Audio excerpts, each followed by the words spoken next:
And we are live. Yes, we are. Hello, everybody. We have a few people streaming in right now. Okay. Hey, Ibrahim. Hey, SG. Hello. Hello to you. Let's wait a few minutes. In the meantime, I am going to just make a pinned post of Joe's book, and then also Lonely Octopus apps that are due today. So let me do that. Oh yeah, yeah. Haven't seen you in a while. How are you doing? You good? Who, me? Oh no, I was Oh. talking to people on on YouTube. Hi. I haven't seen you in We a will while either. introduce you shortly. Do not worry. Don't worry about it. Um, yeah, so I'm gonna. That should be good. There you go. All right, I'm gonna make that a pinned comment. Okay, perfect. All right, I'm gonna pin that. Pin message. Okay, cool. Intensive core. Hi, Tina. Hello, friends. We have 63 people watching now, so it's a good turnout so far. Probably more people are going to be streaming in. Oh, wait. Lots of people. Hey, Ivers. Hey, Lloyd. Mystic Philosopher. Hello. Hello. Hey, Catherine. Where are you guys all joining in from? I recognize some of you guys, and I know where some of you guys are. Um, North America being my biggest guess. Book in my cart already. Nice. Well, it's time to add it to cart and then check out. I'm doing your promotions for you, Joe. Thank you. I pinned the wrong message, did I? Oh shit. Oh yeah, true. Good point. I just got some Okay, cool there we guests go. from all over the place. Thank you. Nairobi, Berlin. Berlin's one of my favorite cities. I love Berlin. Berlin. Haven't been to Berlin, but I did go to Munich, and Munich was amazing. Munich's I really cool. really, really liked Munich. hmm How long were you there? I was there for a week and a half. Nice. Yeah, it was there like last month. But I really want to go to Berlin though. Germany, I think, is like top three places that That's cool. I've ever visited. I finally Perth. got to one of these 3 a.m.s. Oh shit, it's 3 a.m. Okay, Asia. Okay, no, it should be Asia for you, right? Sorry, Joe, you were saying? Oh no, I'm just listing out some places. Perth. I was just there last month. A great place. Massachusetts. Hi from Florida. Hi from South Africa. Hello, Tina. Illinois. Perth. Hello from New York. Hello, New York. Munich is too.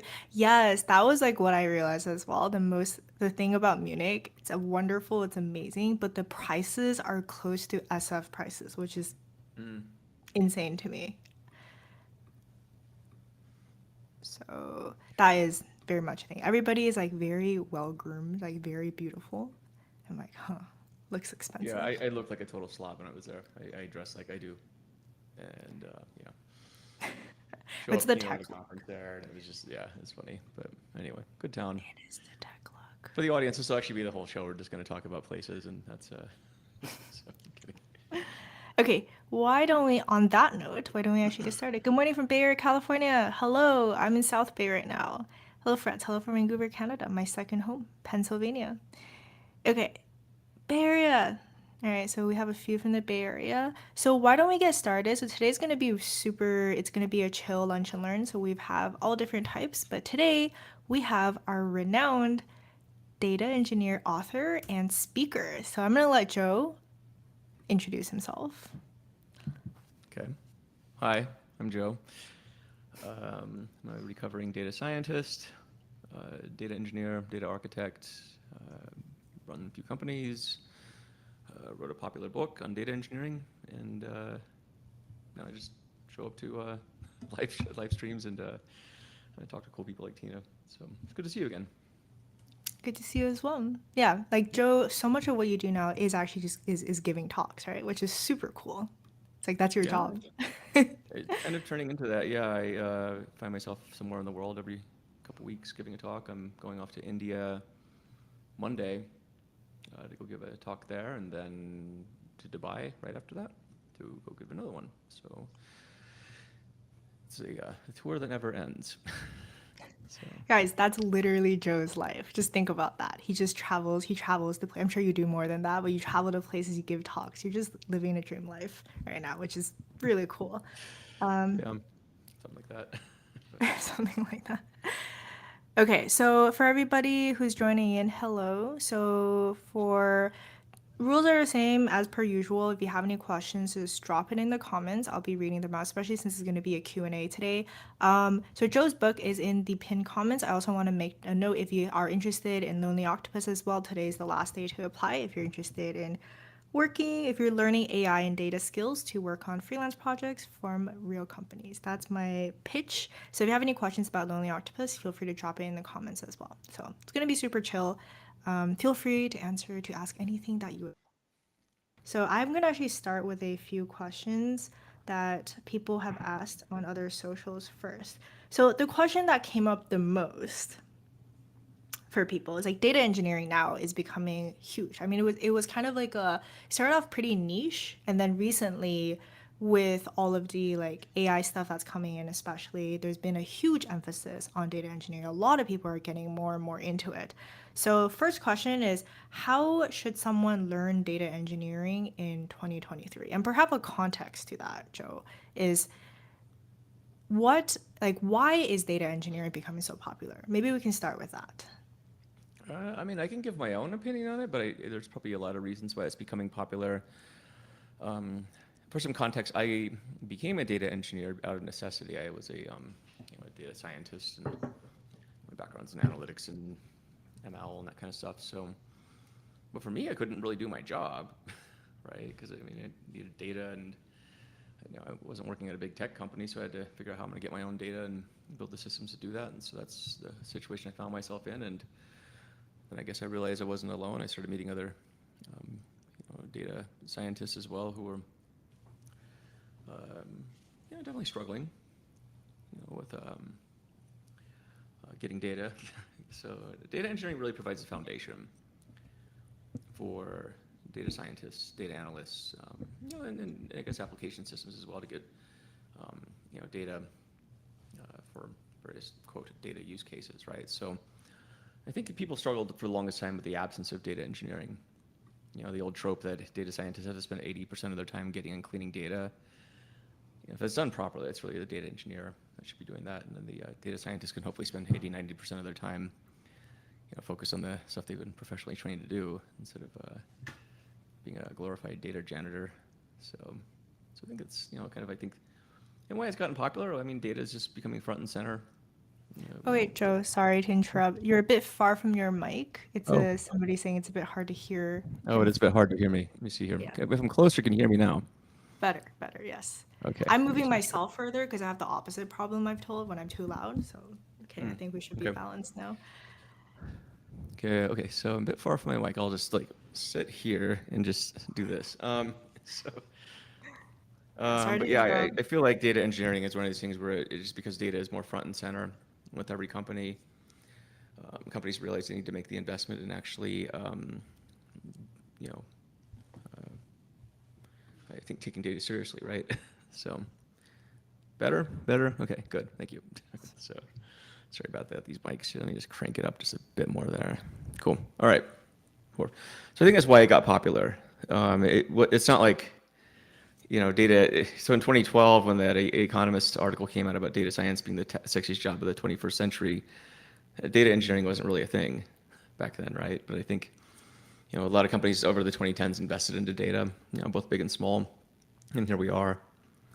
So yeah, that's I think why it happened. And you think because of AI as well, has there been a greater push towards data engineering?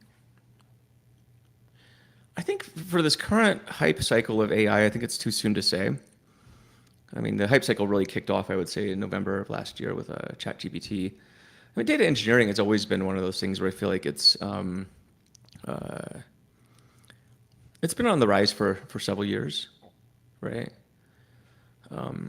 But yeah, I think this is the first time, where you're starting to see, I think, more attention, on AI specifically, right? I think ChatGPT opened the door for a lot of that stuff and it just blew the door open. So and every company right now wants to do AI. What was it like? I think this year for public earnings calls, 40% of CEOs had mentioned AI in the earnings calls. I don't think it was that high last year. So part of that I think is also FOMO. It's kind of like, you have to do this because your board will probably freak out if you don't have an AI story. I talked to a lot of companies, and this seems to be kind of the case where companies are diving into AI because I feel like they have to. So, but along with that, you're going to need engineering, whether it's ML engineering or data engineering. So, Makes sense. So in terms of, we have a couple questions in the chat. So do you mind just answering the question from the socials? So the question was, how would I learn data engineering in 2023? oh yeah, I guess I forgot to answer that part there. Learning data engineering in 2023. Well, I shamelessly plug this tome here. You should probably go read it. There's a lot of good videos, I would say, too.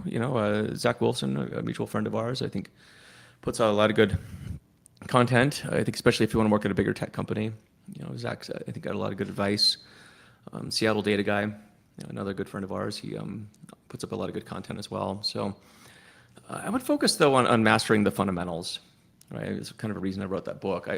The way I would probably answer the question of how wouldn't I learn data engineering in 2023 and even 2024. And that would be just picking up random tools that I think are super popular, and diving into those and being fairly mediocre at those and not understanding the context in which those tools need to be used. Right? I think all too often, there's a lot of bad advice out there, I would say, for data science and for data engineering. But I think the easy thing to do, the temptation is going to be, okay, so I'm going to spin up Spark, and that'll make me a data engineer. But I'd say you got to have the skills, right? And I'd say learn the fundamentals. I was actually giving a guest lecture over at Northeastern University this morning, and the question came up a lot, right? So how do I learn data engineering? And my answer to that class, my answer to the audience too, was just focus on understanding the fundamentals. So in the book, we talk about what's called the data engineering life cycle. Let's see if I can find it. We tried to focus on things that weren't going to change, right? So in this case, things like storage, data transformations, modeling, data ingestion, serving data, and so forth. Like that's not going to change anytime soon. I can't see a scenario. Like here's the life cycle here. But I don't see a situation where you're not going to get data from sources that generate source systems. I don't see a situation where, again, like streaming and batch aren't things. Just learn the big ideas first. That's what I'd recommend. So. Following up on that question. Oh, sorry to interrupt. Yeah, go for Following it. up on that question. So, what's the most used technology for data engineer? It can feel very overwhelming to learn in this field. If you can help me pick one technology/language to start with, what would you pick to focus on? I think it's kind of goes hand in hand, right? Like learning the fundamentals, but also implementing that is a huge part because sometimes just like reading the book, it's really important, but then to actually apply that, what would you recommend? Like, what should we do to get started? I would And say I think languages like SQL is super important. You're going to use that a lot because you're going to be interacting with databases, and SQL is the lingua franca of databases. So you definitely need to know that, right?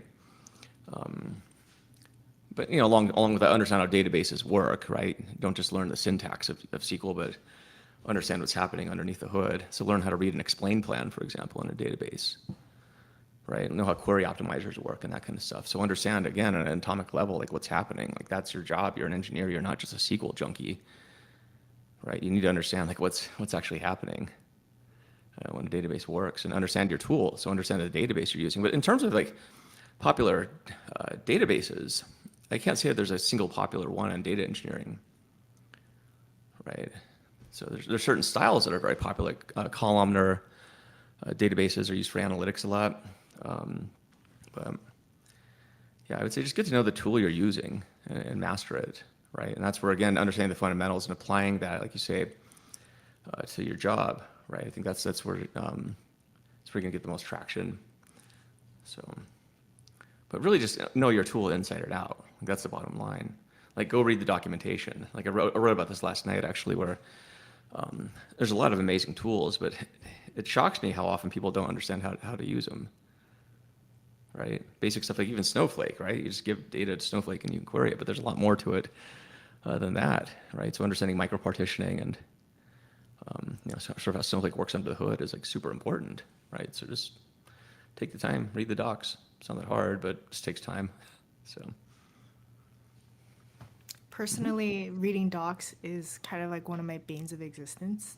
it So happens. what I do now is I just stick it all into ChatGPT or a similar app just to like tell me. I know it's not like the best, but it gives me good enough an idea because I'm the kind of person where if I read documentation, I'm literally gonna fall asleep within 10 minutes. So very much like building based stuff. Like are there any projects or like to say from like a tinkerer's perspective, so humor me, from a tinkerer's Yeah. perspective, what should you start doing with something like SQL in order to build upon later? What I would really focus on, there's a few things. Obviously, understand basic data transformations, right? That's a lot of what you're doing in data engineering. Is you're taking data, transforming it into something that's going to be consumable for downstream use cases like machine learning or analytics, right? So understand how do transformations work, and understand the big ideas in data modeling, right? So first, I would start with the relational data model, understand things like set theory, and then I would play with that. Make data sets, use SQL to manipulate them in such a way, right? So, but if you start with a first normal form data set and make a third normal form, stuff like that. And then for analytics, understand the basics of just a star schema, facts and dimensions, right? These are like the table stakes, in my opinion. But people gloss over this stuff all the time.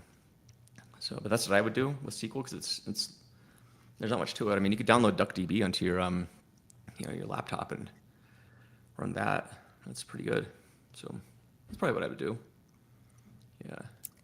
So from SI, how do you feel the job market right now? As a QA with 1 year experience, I have issues finding another job. Hmm. I'm probably the wrong guy to ask because I haven't had a job in ages. So I hear the job market's pretty gnarly, but it's hard for me to say. I think it's if you're a beginner, it's always going to be harder though. I mean, that's just the bottom line, no matter what job market you're in, whether it's good or bad. But it definitely feels like this market's not great. Like, what was I reading today? It's like in the Wall Street Journal. I have it in front of me. IT unemployment soars to 4.3% amid overall jobs growth. That's still pretty good. I mean, growing up when 6% unemployment was pretty good back in the 90s. So still pretty low, but this is about how AI could start reducing the growth of entry-level roles in IT. But these are more customer service and telecommunications jobs, and so yeah, I don't know. But I heard the job market's bad. But I don't know. You might have actually a better idea than me. So Yeah, from my experience, so uh, being pretty plugged into the tech scene, just because I have a lot of friends that work in tech companies, it's definitely not looking the best right now. I would say data engineers, though, have it better, a little bit better than, say, the data scientists and people like that. Because you can also think about it like a pyramid. No data engineers cannot have data science, data analysts, right? So like people at the bottom layer, software engineering, data engineering, generally have it a little bit better. Also, a lot of people now are going for more like freelance based stuff. So helping smaller companies or mid-sized companies figure out what their data infrastructure is supposed to be. So that is something that I think a lot of the job market is shifting towards as well.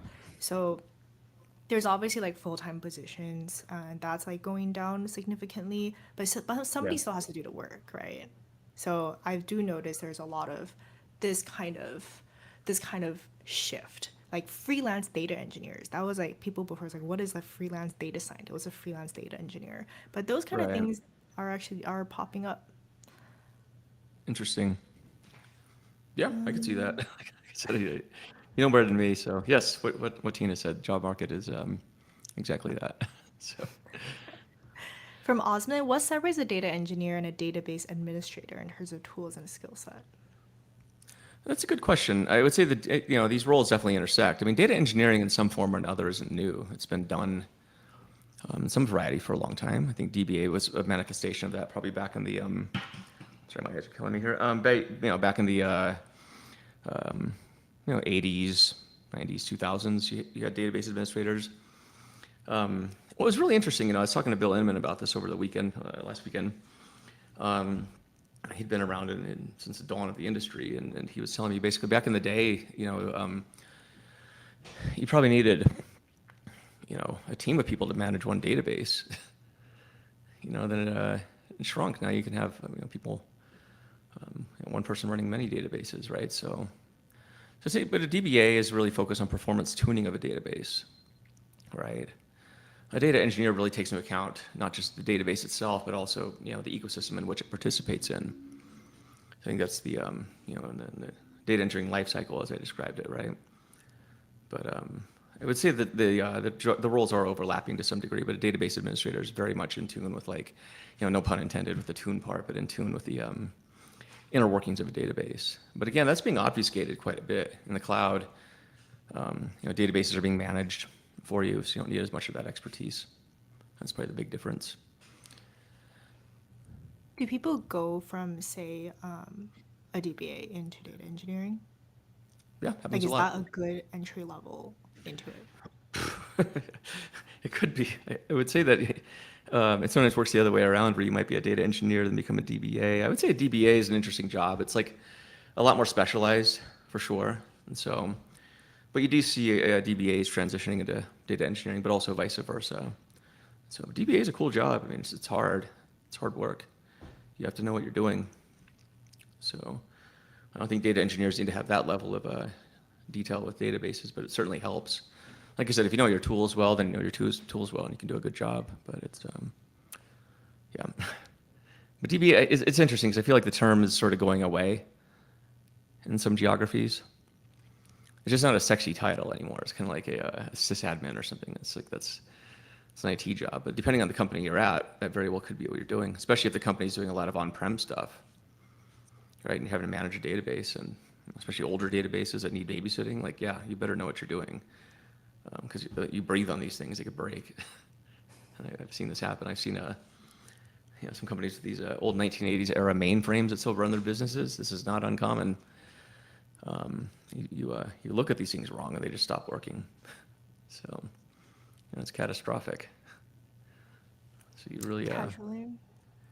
What's that? So you casually said it's catastrophic. Yeah, could be. That won't be a good day for you. I remember this company, one of these companies running this 1980s IBM mainframe, and the thing just broke. And for every hour that thing was down, they lost 24 hours of productivity. And they had to get it back up. And again, this company's making billions in dollars in revenue. And you can imagine this is a pretty big deal when your order system and your entire mainframe's down. That's not good. After that, I think they decided to modernize, finally. But the case is that there's a lot of companies out there that you don't hear about. They make a ton of money. I call them dark matter companies. They exist, but you just don't see them. They make a lot more money than a lot of these big tech companies do. You just never know who they are. Typically, their IT stack is pretty primitive.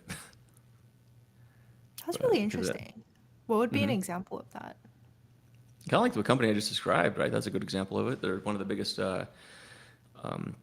in their industry.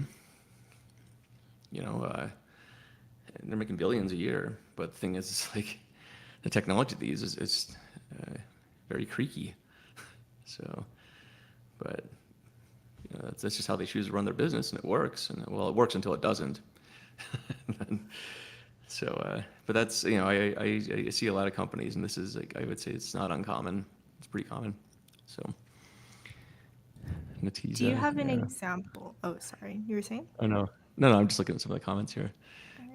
Do you have an example of how someone did a good job applying the data engineering fundamentals to get a task done rather than just knowing a knowledge? Similarly, how do you know as a student that you've learned enough and done enough projects to be successful at associate/mid-level positions? I think it's too soon to say if people are having success with the life cycle. I hear people are, right, at big companies and small companies. When I'm saying big companies, like all the big companies are using the book. And they say they benefited from it. So I don't know specifically what they mean by that, though. They say it's amazing, and we're using your book at our company. And I'm like, that's cool. But yeah, in terms of concrete examples, I would actually, if anyone's has any, I would love to use get some testimonials and case studies. But nobody's been specific with me yet. So, your second question was what? How do you know as a student that you've learned enough and done enough projects to be successful as associate/mid-level positions? I think from a data scientist perspective, like what would be like the equivalent would be like, how do I know enough? Like how much machine learning do I need to know? Like things like that, in order to know that you're good enough as a data scientist to start applying for these positions. So for data engineering, what would that be? I think people are trying to like push you, Joe, to saying like what are the things, like 5 things that you need to know. Oh yeah. Well, I don't. Sadly, I don't know that you can reduce it to that list. Maybe you can, but I haven't seen it yet. I think it's going to vary depending on the type of job you're looking for, right? I think that's kind of the bottom line. Every company's different. Your needs are different. Your ability to learn is also different. The things you're interested in, it's just going to change person to person. So, how do you know you're good enough? I don't think that you will know you're good enough, but I don't think that's the way you should think about it, right? I think you're going to be good enough when you can go get a job. Like, that's, and you've proven yourself to somebody, That's kind of how I look at it. Because until then, it's like you're an unknown quantity, right? And like there's nothing wrong with that. That's what you are. And so, but I don't think there's an answer to it where it's like, at this stage, you are now good enough to. I would say, if you get, like I said, get a job, then you made it. And you're still good enough even if you haven't. You're just need to be a bit better. So, So encouraging. You're still good enough, but you just need to be a little bit better. Well, another like kind of tackling onto that from like a more, I think from like a more practical perspective, generally speaking, if you just look at job postings and if you have no idea what it's saying, then you're probably could be better, as Joe says.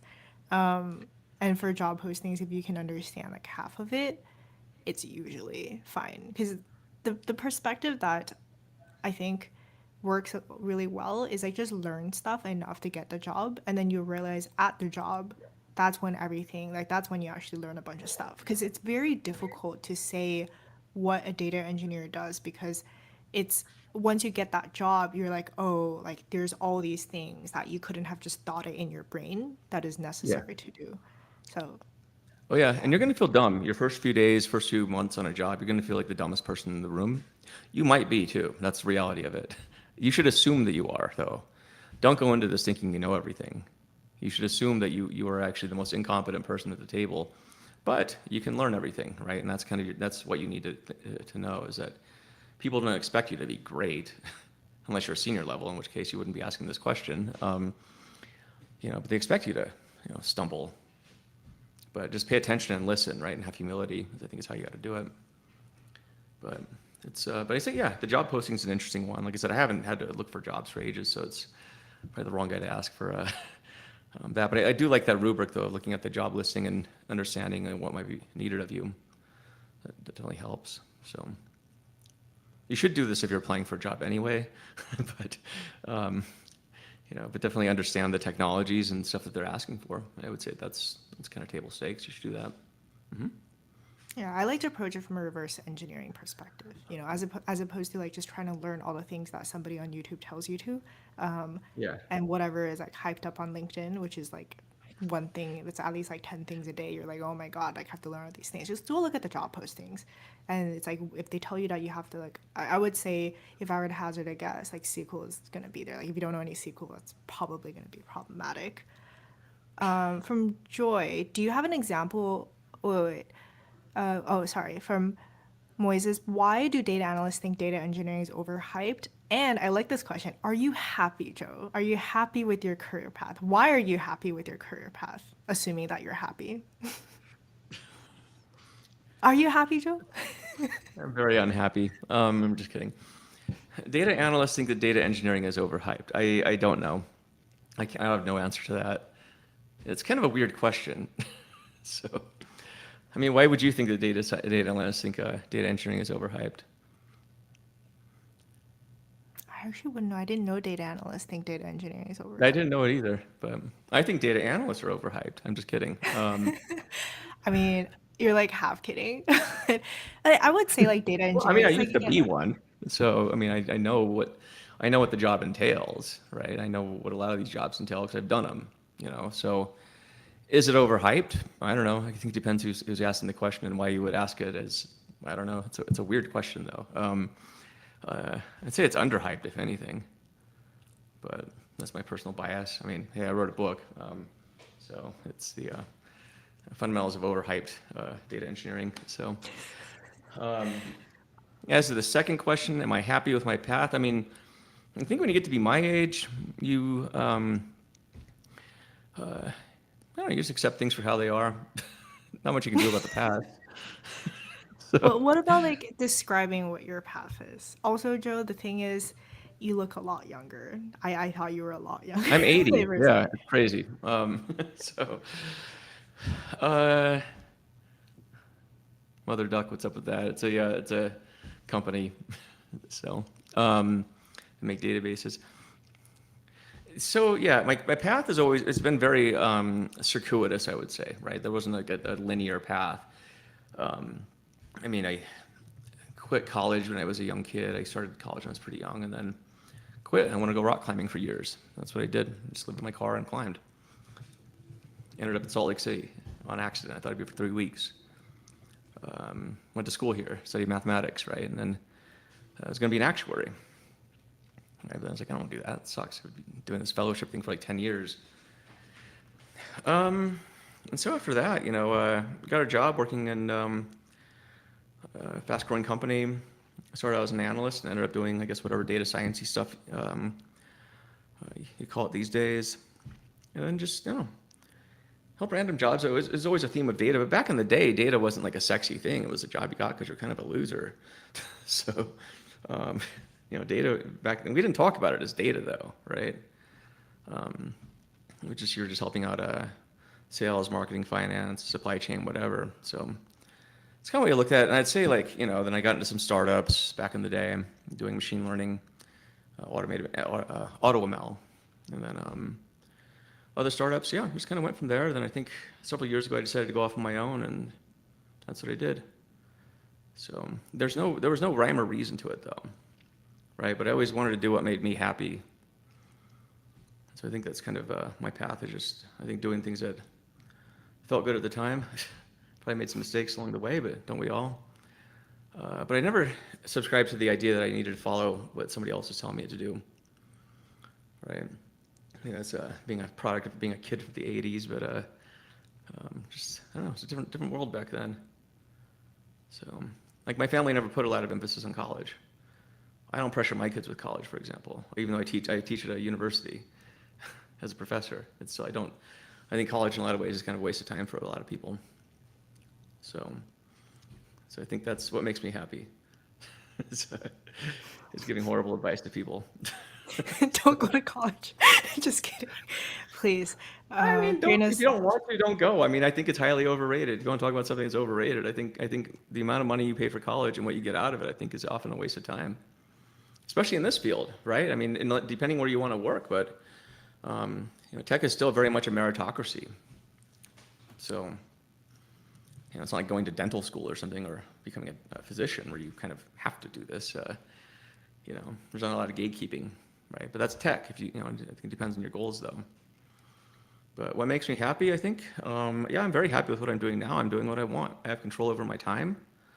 I can do the things I want to do. I can hang on a Saturday talking to Tina. I can, travel the world and meet cool people. I mean, there's nothing to really complain about at this point because I've been really jet lagged all the time. And my kids miss me a lot, and that sucks. But it's yeah, it's good. He's So happy. I'm happy. Yeah. He's happy. Well, I actually, feel, I feel like I feel like such a. I feel like it would just be like a really bad thing to be unhappy in this situation. It's like you have everything going for you. So I can find reasons to be unhappy, I'm sure, but I don't know. I'm trying to be happy. It's like life's too short. So kind of a follow-up question to that, Joe, because I do think something that you offer perspective on that a lot of people these days who are like hyping up data engineering, hyping up a lot of things, is because you've seen the trends throughout the years. You've probably seen the hypes and then everybody dying down and the new hype thing coming up. Like, how do you, like, what would you give advice for to yourself, say like 20 years ago, or people who are starting now? It's like so much stress in terms of what should I do with my life? What should I do with my career? Should I do data engineering? Which one is better? So it seems like, at least from what you've said, your life has gone a very serendipitous path. Mhm. So are you just like that way naturally, or what would you say? Hot in this room here. What advice would I give? I would say, what do you want out of life at the end of the day? What are you doing this for? Like a good friend of mine, he put it really well. I mean, he moved away from the Bay Area because he was tired of living in, wearing somebody else's blue shirt and khakis, as he put it. And the whole thing is, a lot of times we're just trying to, I think, find a career path that's somebody else's path. Find out what makes you happy. What do you want to do this for? Is data even the right career for you? You need to be honest with yourself. That's telling these students say. I was like, maybe you're better off being an electrician because they're all concerned about getting their jobs automated by AI. And I'm like, be a plumber. Like, it won't get automated if that's all you're worried about. There are jobs that won't be automated, and they pay a lot of money if you're good at it. So it's like, if that's the only thing you're concerned about is getting automated away, then maybe you should find something else and like stop living in this like sense of dread all day. So, but the advice I'd give myself, I don't know. Don't have a lot to complain about. So I would say, just maybe avoid that one girl, or maybe don't, if I were to, it's funny for me because I used to be a professional club DJ as well. So I've been telling people, it's kind of funny because I wonder what would happen if I took that path, because I was about to move to New York to DJ full time, and that would have been a very interesting path to have taken. And part of me wonders if that would have been more fun. So, but I didn't, and now I just. What was really funny when I was in London at my hotel, it was kind of funny because like one of my favorite bands was actually staying at the hotel too, the Sisters of Mercy, an old kind of punk goth band from the '80s, but got to talking to them. I was like, yeah, it's pretty cool. We're meeting, and then like, what do you do? And I was like, oh, I give talks. I was keynote at this conference. They just looked like utterly bored at that response. They're just like, so it's just interesting, right? Because everyone, I think we get so caught up in our data bubble, we forget there's other stuff out there, and so, and you realize like, yeah, you might be nerd famous and stuff, but there's people who are actual rock stars out there who, they're just doing what they do. So I thought that was a good reminder too. Or just like, we get caught so in our bubble, right? But there's just a lot going on out there. So I would say, for the younger self, just if you're starting out, just understand what's going to make you happy at the end of the day. What do you want to be proud of? I think too many people stress themselves out. There's a lot of anxiety, and rightfully so. But do you need to add to it? So. It's Fatherly interesting though. advice. Yeah, I mean, I'm a dad. Yeah. So that's the advice I give my kids. Like one of my kids, I don't think he doesn't want to go to college. He's 10. He has no intention of going. He's like, I want to be a professional athlete. And I'm like, do what you want, man. I mean, I think, do it. The only thing I tell my kids is, you got to be the best at what you're going to do. I don't care what it is. But if you're going to do something, be the best at it. But being the best at something often means you got to enjoy it, right? So that's what I would do. So, next question. There's actually three questions I'm going to chain into one to the best of my ability, Joe. Also, Okay. people are saying you're funny, so you're What's very that? funny. People are saying Oh, you're I'm fun. funny. Oh, well, thank you. So, I'm don't just you want honest. to push forward? I feel like, Joe, this is just kind of who you are, right? I don't think you're We like, hang out. I mean, you know how I am. I mean, I'm like yeah. just, I really don't care. So, Don't care. Yeah, pretty much from my experience talking to Joe. yeah. Don't you want to push forward on data architect? Isn't it interesting? You know so many information about everything. And kind of related to that is what advice do you have on branching off by yourself, say into freelancing? And like when you're just writing your book, how it come about? Like what was your thought process? Um, what's the first question? Oh, sorry. I was trying to chain together too many questions. Don't you want to push forward on data architect? Isn't it interesting? You know so many information about everything. Yeah, data architecture is an interesting one. I mean, that's kind of what I do these days. You know, ternary data. We're a data engineering, data architecture consulting firm, and we consult in architecture all the time. So I think that's an area where I like it. It's an interesting, because there's no one size fits all to architecture, right? It's about evaluating trade-offs, you know, to fit business cases and so forth. So I think it's an interesting thing to do. It's not something you just jump into. Like, you really have to know your stuff. Yeah, I don't know, it's fun. Going out on your own, I would say go for it. It's a lot of fun. You did it. So, uh, I mean, I've been entrepreneurial for, you know, most of my life, and so it's I just have a hard time having a job. You know, I have a hard time caring about like what a company's doing after like working there for a year. I'm just like, we sell widgets. That's great. This isn't my idea though. I just work here, right? There's a few companies I would definitely work at, but it's I just get bored. So if I'm gonna make my own mistakes and complain about things, it should be, you know, about me. I'll just complain about myself all day. I'm the crappy boss. You know, don't know what I'm doing, all that stuff. So it's interesting. But I would say, you know, if you want to go out on your own, just understand it's not the sexy thing that everyone says it is. It's fun, for sure. It's also like you get to do all the work now. Everything. Everything you get to complain to other people about, you get to do it now. So that's the reality of it. But it's a lot of fun. You get control of your time. I would say know how to use your time wisely, right? So, but not everyone should be an entrepreneur. I think most people shouldn't be entrepreneurs, actually. You should all just have jobs. So most people aren't cut out for it. Like, I'm serious. It's stressful. You don't make as much money as you think you're going to make until you start making a lot of money. But it takes time, and most people don't have the cushion to withstand that time that it takes. So definitely have a lot of money saved up to probably a good year's worth of expenses, right? At least that much. Everything's going to take like way longer than you think. You know, it's not going to be on a private plane or your Lambo tomorrow, unless you have one already, in which case then I don't know why you'd need to start a business. Just go gallivanting around the world. But yeah, that's the reality of it. It's tough work. What's your experience like? I mean, you left your job and you're on your own now. Do you like it? Wait, are you asking me? Yeah. Oh, okay. I mean, I can go on for ages. You know that song that's been like super famous, like Daylight. Like I love it and hate it at the same time. That's pretty much how I would describe it.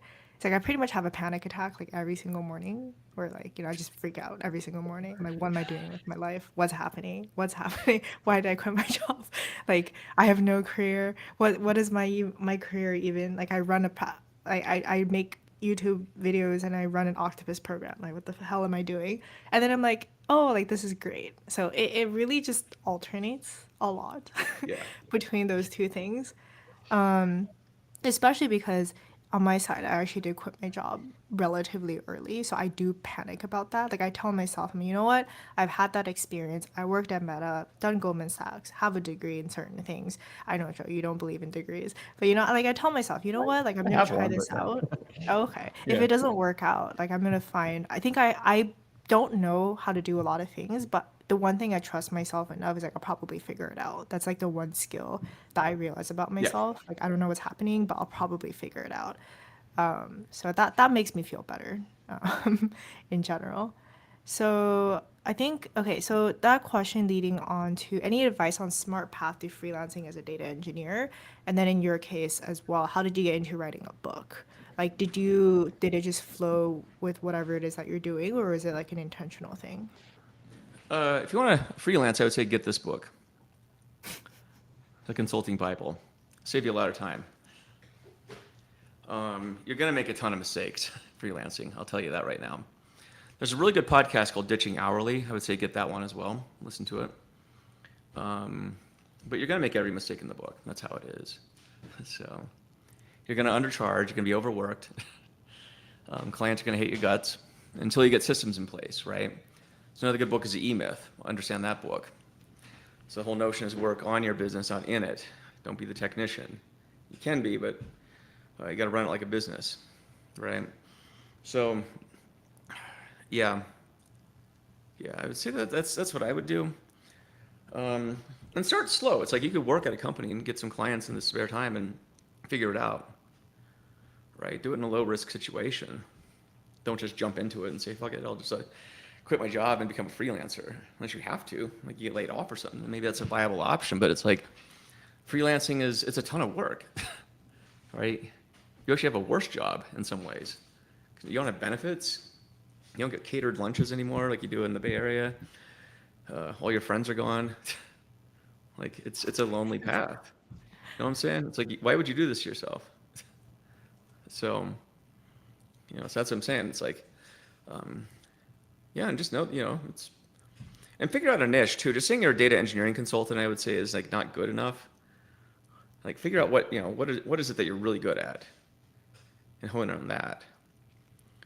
The classic freelance mistake is being everything to everybody, right? And like that's a trap of misery. So, about the book though, yeah, we wrote this with Matt Housley, my business partner. He's an interesting guy. He became a freelancer, and he met me and decided he wanted to join forces with me. So it's why did we write it? I guess it felt like it needed to exist. That's about it. It was a lot of work though. I mean, O'Reilly told us not to write this. They said it was going to be a hard book to write, and they said we're kind of dumb for wanting to do this.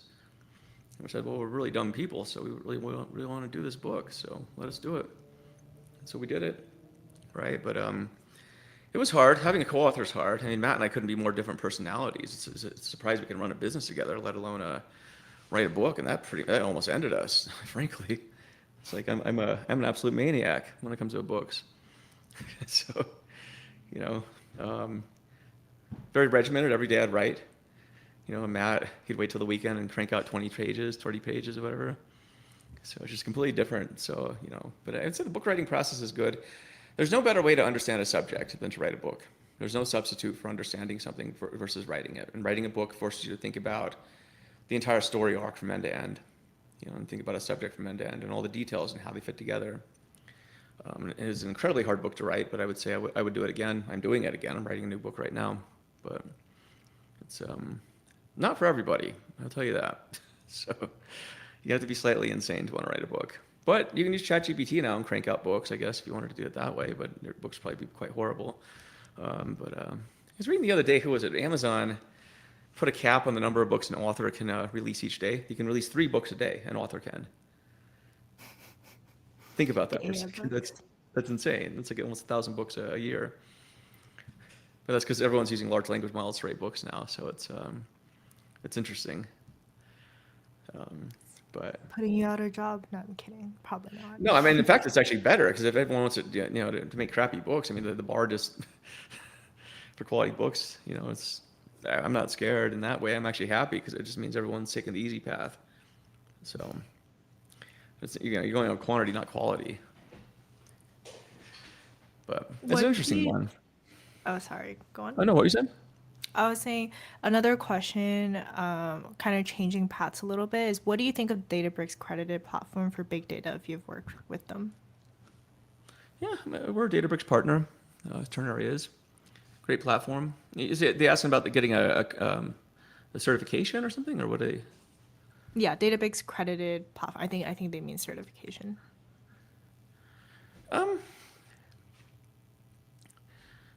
I think you should, if you're going to use Databricks, I would say get the certification. Here's why. And I think this holds true for any platform, but the platform certification will give you an idea of how that vendor wants you to think about their technology and use it, right? You can come into it with your own opinions. You're probably going to be wrong. So Databricks is going to force you through the certification to understand how they want you to use their technology, right?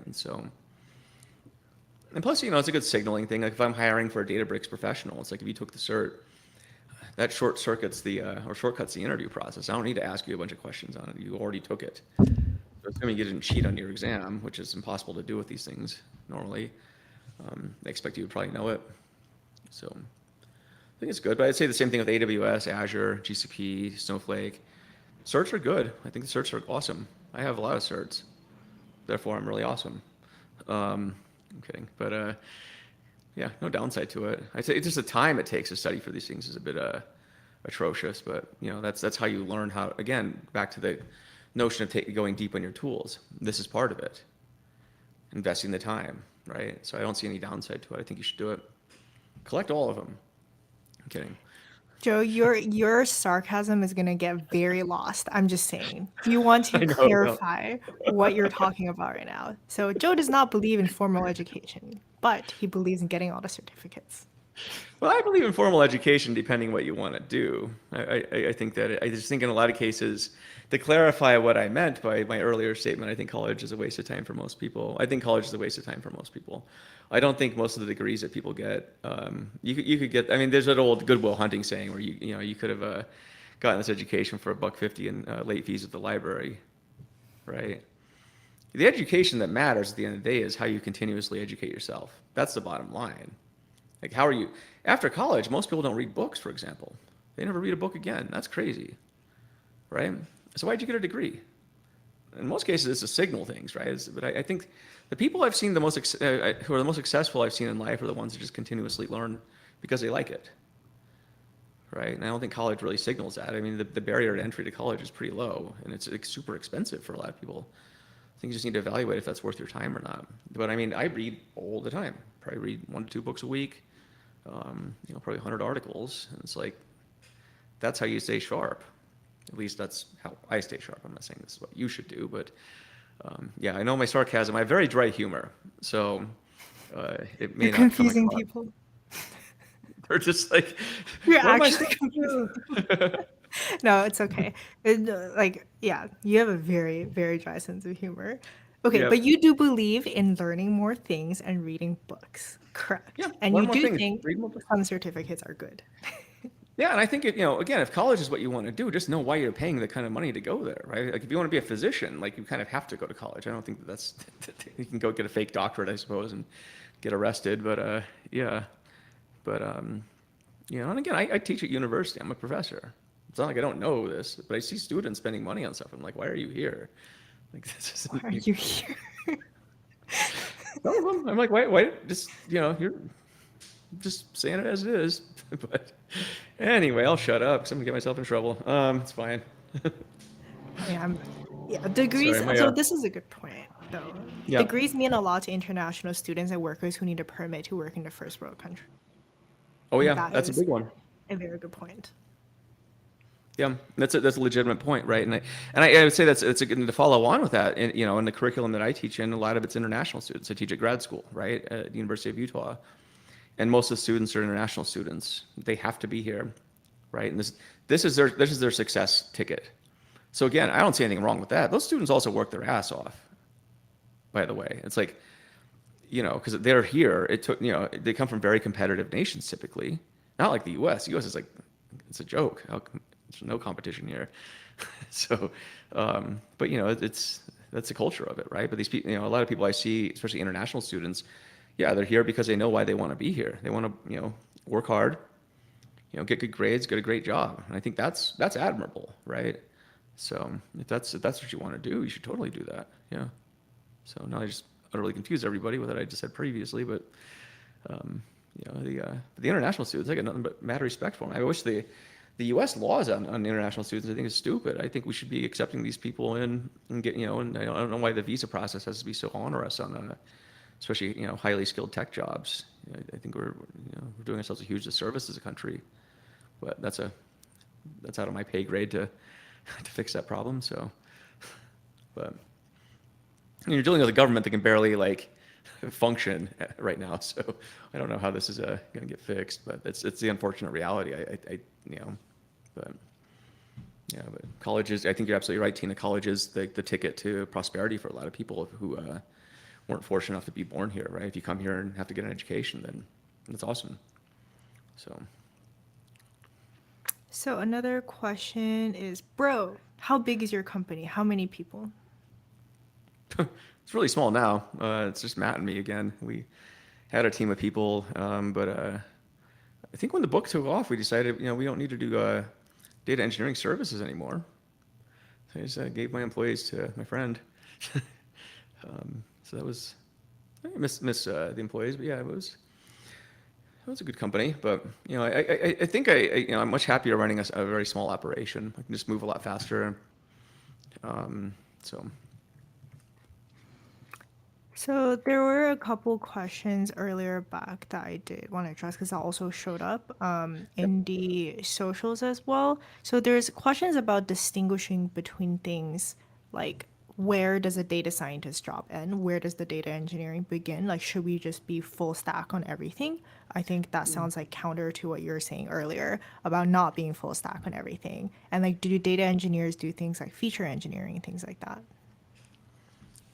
Yes to all the above. So the so full stack is an interesting one. I would say at a small company, that's reality. You might have to be full stack. But as the company grows, as jobs become more specialized, I would say the need for diversification and specialization is definitely real. But a data scientist and data engineer, there's some overlap. But I'd say a data engineer ideally serves data scientists, right? They provide them the data they need so a data scientist can do their job. So I think that's really the distinction there. What was the other part of your question? Do data engineers do feature engineering? Not so much. I would say you should.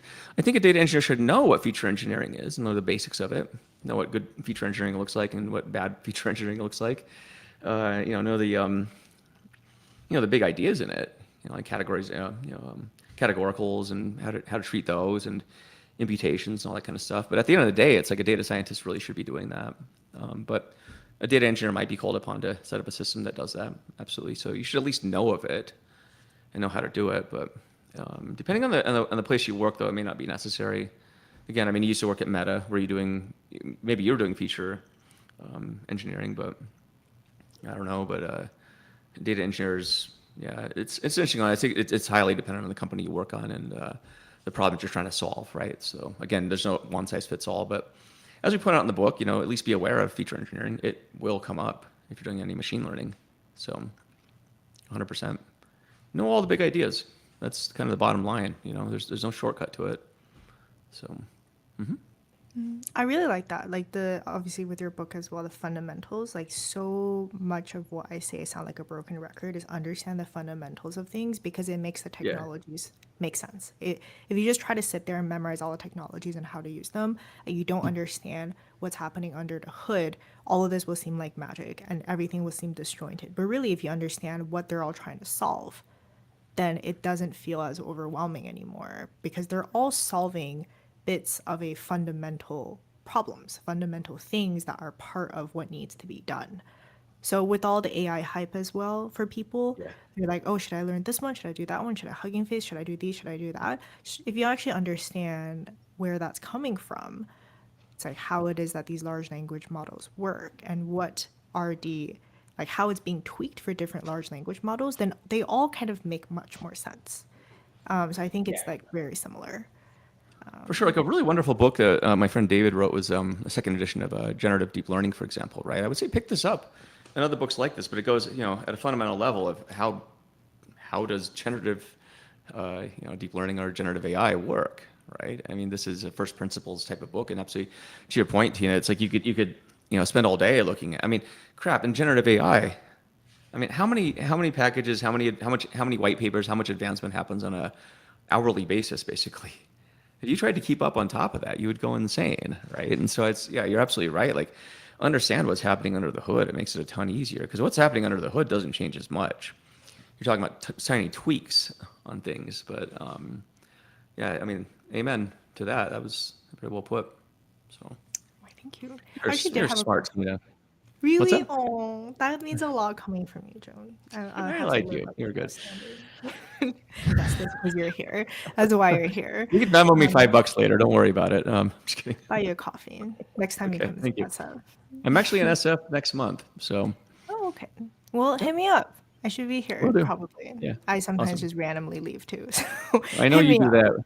So for the audience, we were actually supposed to meet up in London a few weeks ago. Then and she's like, "Sorry, never mind." And then yeah, My fault. And I was like, I'm gonna go to Asia like now, in like 2 days. So yeah, I'm a little bit like that. So I'm not very good at planning. So I did have a question, Joe. This is from me, like in genuine curiosity. You're showing out like a Yep. lot of books that are happening. I don't know like what's wrong with me. I just can't read books on technical stuff because then I just fall asleep. Mm, Which I'm sorry, I did. Sounds really bad talking to it's an fine. author about this, but it's just like how do you read these books and how do you like apply these things? Like, do you just read them and go like, makes sense, and then you just like somehow you're like, okay, like this is great. Or do you kind of alternate between reading something and building something? I mean, I'm writing a book right now, so I'm in heavy research mode. I consider the book to be building something. I mean, when I'm done with this, I feel like the book that I'm writing is going to advance the field of data modeling and catch it up to the present. So that's what I'm building. So it's not a tech product per se, right? But it's advancing the knowledge of our industry, and so that's kind of how I view it. And of course, I'll make technical examples. I'll get back to my lab, so to speak, and tinker with a lot of stuff and try new techniques. But it's all in the sake of, I think, pursuing the vision of this book is really what I'm focused on right now. Um, Everyone's saying that Jeff Dean was sharing the stream. If that's true, then it's pretty cool. What's up, Jeff? But uh, but yeah, I feel like it's one of those things where reading. Though I mean, I read very widely, right? I mean, I read a book about kind of the drive-through restaurant industry, like as an example. Just I'm fascinated by just all the other aspects of just life and humanity. But the interesting thing is when you start accumulating all this knowledge and all this random crap in your brain, it has an interesting what Charlie Munger calls a Lollapalooza effect. You're able to start connecting various ideas in ways that just you wouldn't be able to otherwise, right? So if you can understand the big ideas of different fields, mix in some interesting trivia here and there, I think that this makes you a very capable thinker. Like you're just able to think through problems in ways that you probably wouldn't otherwise be able to, right? So I don't know. I mean, people have called me a Renaissance man in the past. I don't know if that's true or not, but I just have a lot of interests, and I think that there's just a lot to explore in the world.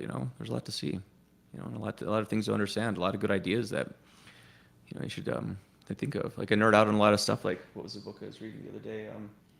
Edward Deming's Out of the Crisis. That's about total quality management, and it's written a long, long time ago, but it's one of the big books in the field of manufacturing, right? But what does that have to do with tech, right? You would think it has nothing to do with it, but it has a lot to do with it. The whole DevOps, data ops, any ops that comes from the principles of supply chain, specifically lean, right?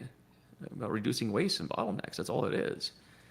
So again, if you go back in history, understand kind of where all the big ideas come from. It's I think it just you're able to think of ideas that a lot of people just wouldn't be capable of doing. And I think that's really cool. And if but that just again, it comes back to what I was saying earlier. Just be naturally curious about the world you live in. There's a lot of cool stuff. Don't get caught up in just the data bubble and that's all you live in. I mean, if you want to, go for it. That's super cool. But I just think there's so much to see and so many cool things out there, right? So reading is one of those things. I just think it's a habit. That's all I do all day. Also make Interesting. coffee, but yeah. And travel. We travel a That lot. is really interesting because yeah, I can appreciate that a lot and I have a lot of respect for that. But just me and technical books, I just can't. So I guess I just like for some reason I'm just wired in such a fashion that I can't read technical books. But I can like start building things and then freak out and Yeah. then learn it. So that works as well, I I mean, yeah. guess. I mean, all of us are different, right? I mean, it's like you're different from me. We're all different from Zach Wilson. Who's a good mutual friend of ours, and it's just, Ken G learns differently, but we all bring something to the table, and I think it's it's just really cool to see. Yeah, everyone's got different learning styles. There's not a one size fits all, and I think that's what I want to convey to the audience too. Is how do I a lot of questions like how do I learn, right? And I think there's not really you got to figure out how you like to learn, right? And how it's enjoyable. That's how you're going to keep wanting to do it. But there's not a one size fits all. I mean, what 5% of the population reads books? It's like not that many. It's like That's crazy.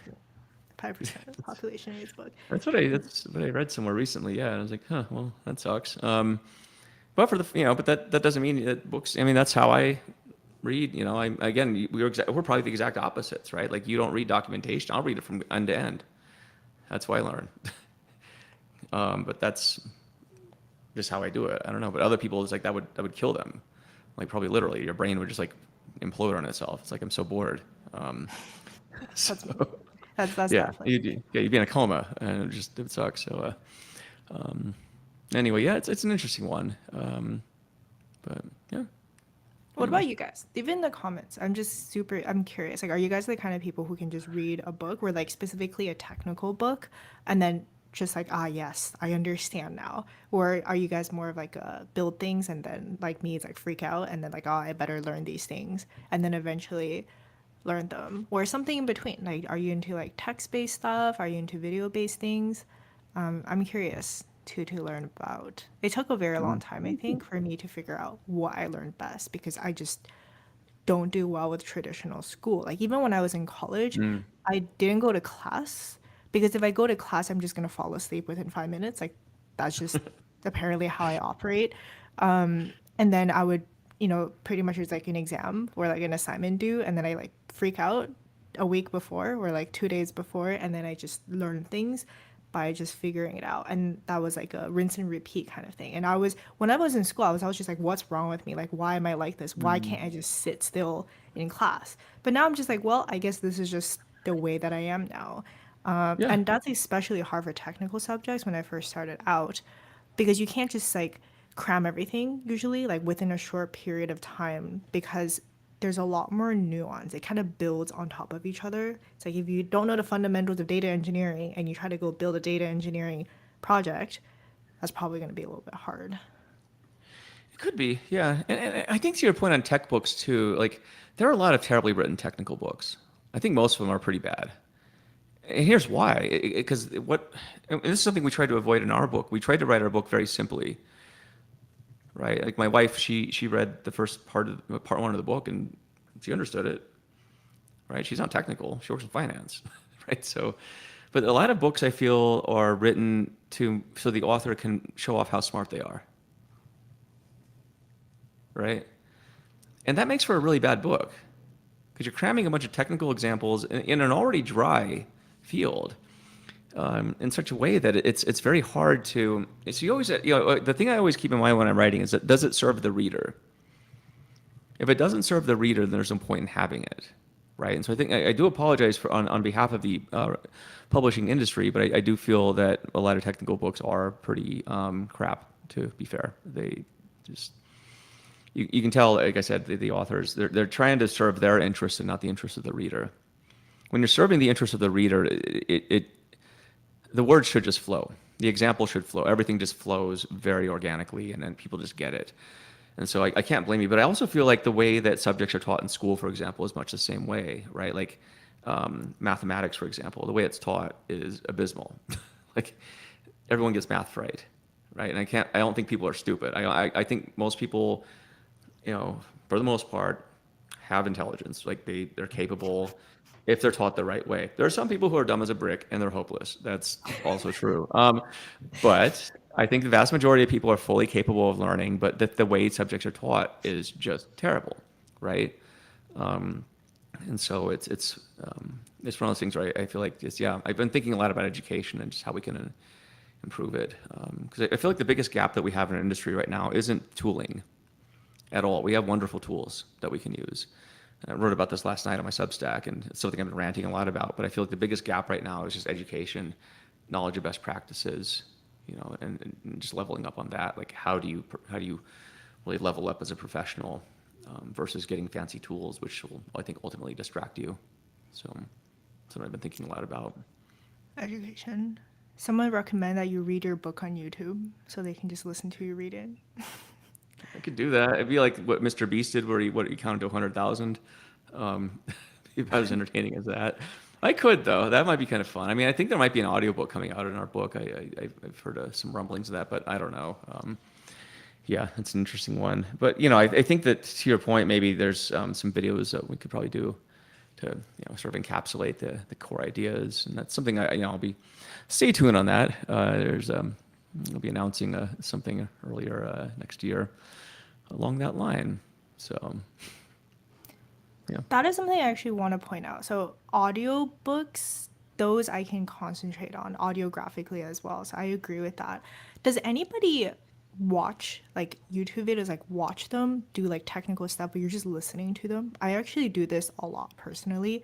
I just Interesting. listen to like a playlist about like LangChain, for example, and I was trying to learn LangChain at that time. Instead of just like sitting there in the beginning and trying to like read about it or read through the documentation, I just listen to a playlist of somebody using LangChain and then I go do it. That actually works pretty well for me. Even That's though cool. like they'll be like, do this, and I'll be like, I don't know what this means, but it gives me enough of an overview of how it works. I think that's awesome. I never thought of that. That's really cool. So you just play the video in the background and listen to it. You're not watching it. You're like doing something. That's pretty cool. Yeah. So I'm actually surprised like audio learning is not that much a thing, is it? Surprised. So in China, it actually is a thing, where Mm. people have like entire courses that they teach through audio format. Obviously, like if you're saying like business and stuff like that, it's a lot easier to teach because you don't really need as much visuals. But say you're coding something, it still works. I think it's pretty Yeah. cool. Like you can actually do get a lot from just listening to it. And I feel like it also it primes my brain so that I know how to do things much better as opposed to just trying to read something directly in which I just fall Mm. asleep or just building something and then not knowing what I'm building. Yeah. That's really fascinating. Huh, I never thought about that. Learn something new every day. I'm able to let it go. I mean, I listen to a lot of podcasts religiously. If I'm just walking around the house, there's always AirPods podcast playing, right? And so, but half the time it's like stand-up comedy, so it doesn't really matter. It's not technical stuff. like, um, like a yeah. so, like, what am I listening to right now? We Might Be Drunk. That's a good podcast. It's Mark Norman and Sam Worrell, really good comedians. But yeah, listen to that, like a lot of history. But tech's one of those interesting things for podcasts for me. Like I rarely listen to tech podcasts, even though I have two of them, right? Because I'm just like I just want to listen to other stuff. Is all. So I think stand-up comedy is like interesting because like some of the smartest people on the planet are stand-up comics. I mean, you have to be pretty damn smart to do that job. It's not easy. So it's Yeah. interesting. I'll have to try Something that that I sometime. would love to explore really because it also can be pretty like ASMR like you're just like typing, typing, typing, typing. And then it's like, oh, now we have made an AI model. Like it like somehow works. So I would love to explore that concept. But in terms of learning things through audio formats, yeah, I Mm. think if you it's like productionized the right way, it's like if you can do that with books, why can't you do that with just coding and things like that? So That's an interesting point. I'll have to think about that. Cool. I gotta actually cut out right now. I'm supposed to go meet my wife at the gym. so yep. All right. I'm from Thank you Iron, so but much, Joe. It yeah. looks like, I mean, do you guys want to stay over and talk about any questions for Lonely Octopus or not really? I'm actually fine with both. I just put that there. But Joe, I'm gonna let you leave. Okay. Yep. And then It's good to see thank you so everybody. much Nice again. seeing you. All right. Hopefully You see you next month. too. All right. Take care. Bye bye. Okay, bye. Okay, so it's just me again. If you guys have any questions, like you can say them, or you don't have any questions, totally fine. We can talk about whatever it is that you want. Um, yeah, we can talk about whatever it is that you want as well. Or I can just bounce. Yeah. Up to you guys. Bye, Joe. Yep, he has left. What does that leave me? Is it like two of me or is there one of me? I can't tell. How many me's are there? Okay, there's one of me. Great. Um, let's see. My kids have taken over the channel. I've purchased a lot of bad books. Gotta check out Joe's book, Fundamentals of Data Engineering. He's not here, but I'm gonna secretly say I did try to read it. But again, I'm not very good with books, but I have heard that it's very, very good. That for people who can read books, it is very, very good. So fully transparent on that one. And so many companies use his books as well. So the fundamentals that he's teaching, they're like true fundamentals as opposed to what's cool where people just go like learn this, they're just technology. Here's Snowflake.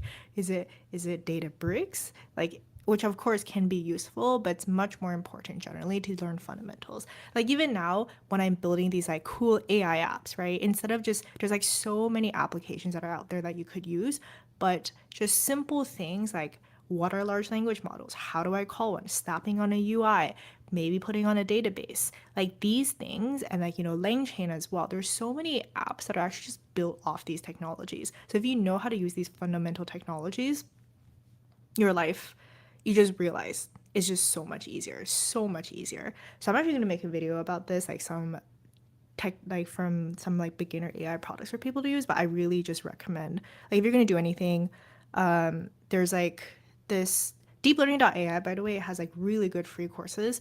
So there's the prompt engineering for developers course I would recommend. There's the LangChain one I would recommend.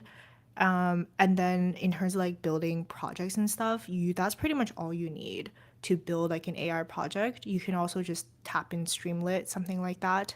And there you go. You have an AI product. Is it the most optimized AI product? No, it's not. But yeah, that's really all it takes. It's a lot easier than people would think it is, I would say. The books written by PMs are mostly marketing. Yes, I would agree with that.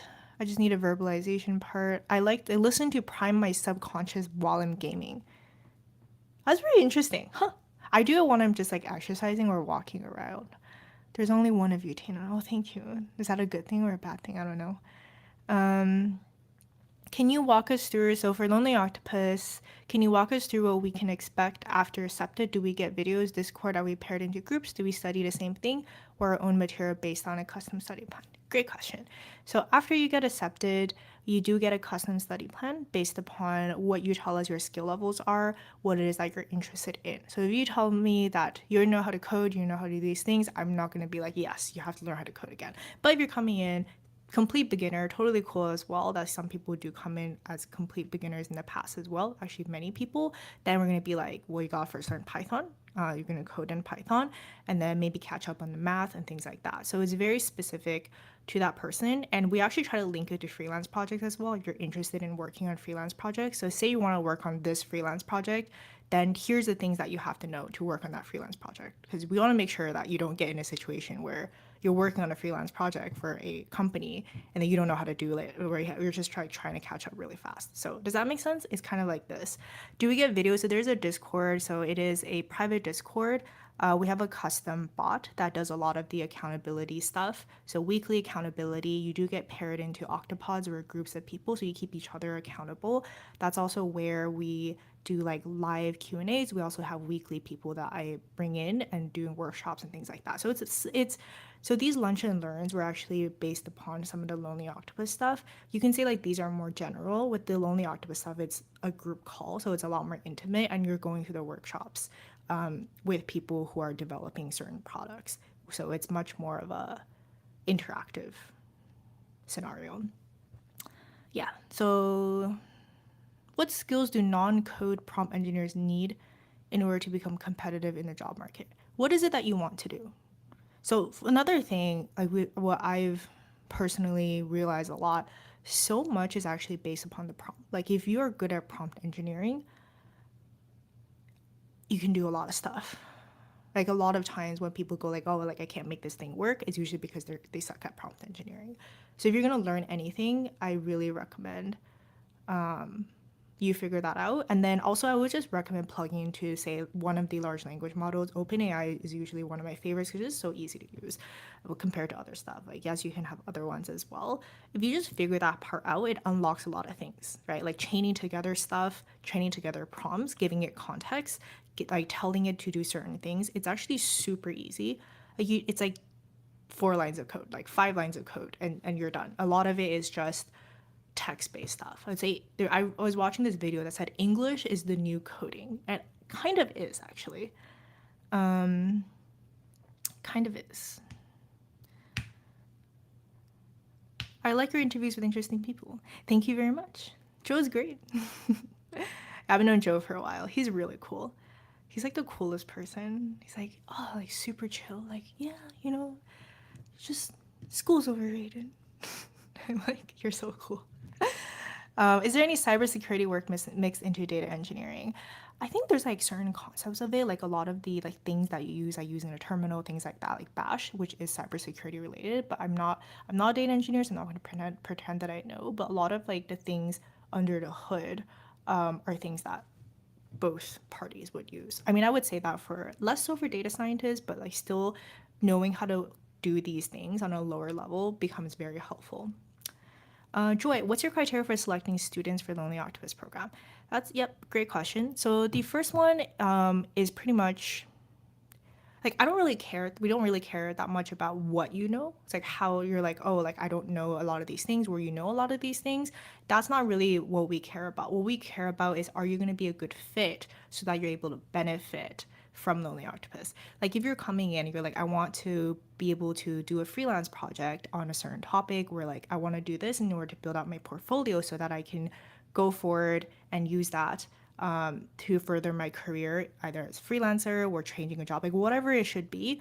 That's a really strong application because it shows that you clearly thought out what you actually want to do. So our prices right now, so 297 for 1 month, where if you want to do the freelance projects for 3 months, you get a discount at $801. I am not going to say these are cheap prices, right? They're not. So that's why we care a lot about the quality of people coming in. Does it actually like I want you to get your money's worth. I just want to say that. Like I absolutely want you to get your money's worth. So if you're coming in and you're not exactly sure if whether you want to do a freelance project, like whether you actually really like, if it's interesting to you to do one, I would say go with one of the subscriptions that are like $10, $20. You can learn from Udemy, where you can learn from even for free on Coursera. Like I think that's totally fine. But with Lonely Octopus, what we try to bring in is that self-studying component, like learning how to self-study as a habit and really getting something on your portfolio. And that is something, if that's something that you're ready to take and that's something that's valuable to you, then that's what we recommend. And that's really our criteria as well. Who else do you have coming on soon? Do you guys have any recommendations actually for anybody or any like subjects that we're doing? So we do have another workshop that's coming on. Yeah, I wanted to bring in more companies as well to kind of showcase some of the products that you're building. With that being said, though, a lot of them are built on the fundamentals of what we talked about. But I think that could be cool, like doing more workshop-based stuff and showing you guys what the possibilities are, perhaps in more like niche places. So yeah, do you have any recommendations for what kind of things that you want to see? Different topics, any of these? That's literally all you need. When I used to look for books on coding on Amazon, Joe's book would pop up. Yeah, he really is, and he spends a lot of effort on this. Like that's one thing. Like he seems like I know he seems like it's like oh like I'm not really sure. But he's actually like very, very meticulous, and his quality like standard for what he produces is extremely, extremely high. So I can say that very much vouch for that. The more books you read, fiction and nonfiction, the easier it is to read all things because your brain knows the semantics. It's the same as AI and machine learning. That's fair. That's fair. Khan Academy or Brilliant are good. Yeah, I would say Khan Academy is good. Brilliant, I was also like sponsored by them, so Brilliant also really good if you want to do like applied things. I think that's a great step before say applying to something like more intensive. I think it's a great step. So Coursera is also one of my favorite things, like deeplearning.ai. Their short courses are amazing. Like I recommend people from Lonely Octopus like take this course. Like it's really so good. And by learning this, you're unlocking so much potential to work on the projects for companies. You'd be like so surprised how 1 hour can show you how powerful things are. So deeplearning.ai, they're all free as well. At least I think right now they are. Coursera stuff is great. Khan Academy, brilliant. I also think they're really good as well.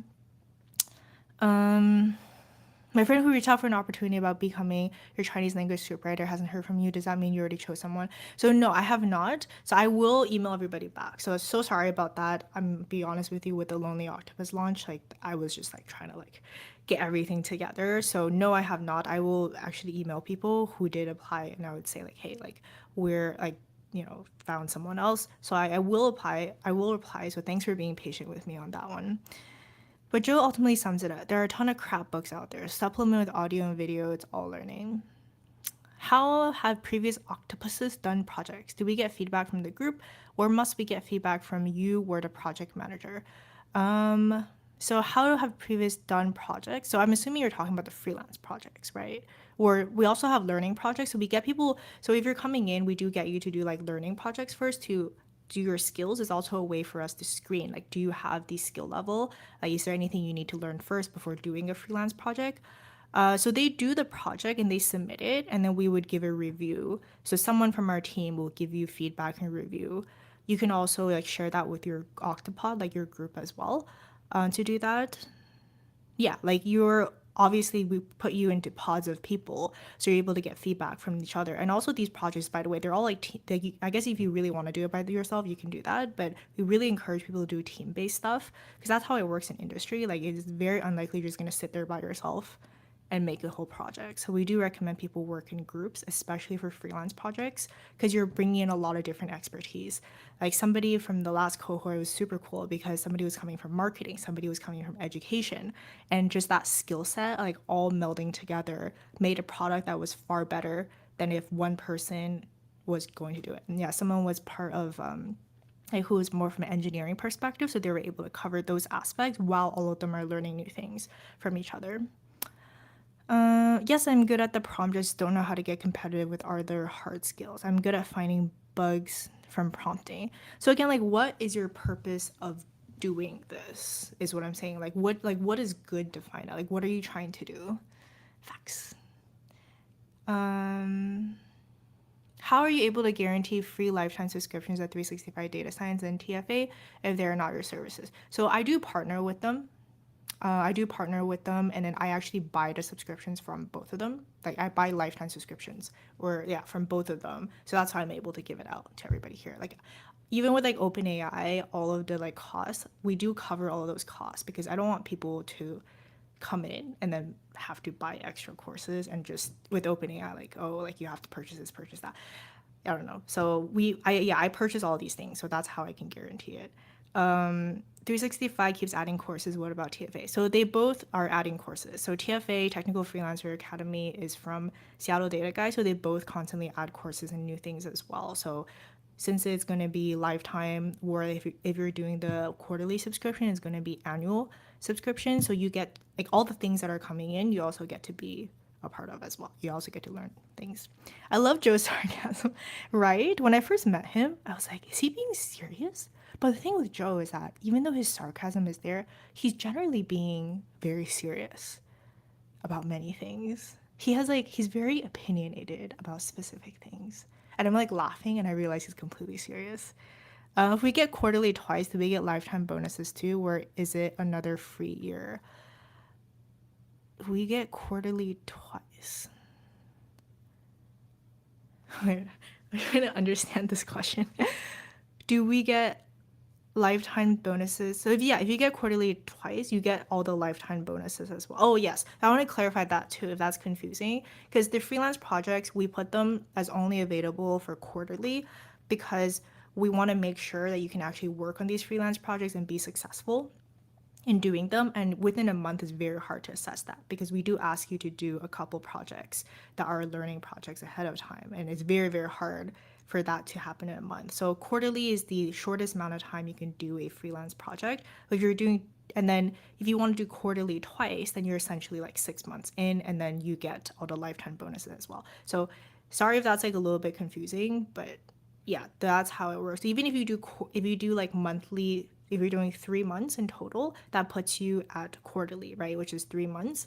And you are like within that period of time, you're like, we welcome you to do the freelance projects. So it's actually a very practical reason for doing that, just because we do need to make sure you actually learn the skills first before you can do a project. Thank you, Tina. Thank you. I can't say good night, day, morning, Tina, everybody. Good night. Thank you so much for staying. Joe's newsletter and podcast are super high quality. Yes, he really puts an effort into this. Do you think DS interview lead code round is easier than software? Depends on what it is. Like data science lead code, or we call it lead code rounds, they're different, right? Like if for software engineer, I think it's a lot more standardized. You just go to lead code. It's like a lot of them are going to be lead code questions. If you go to the mid level, they're going to start asking you for like architecture stuff or like how you would approach certain questions.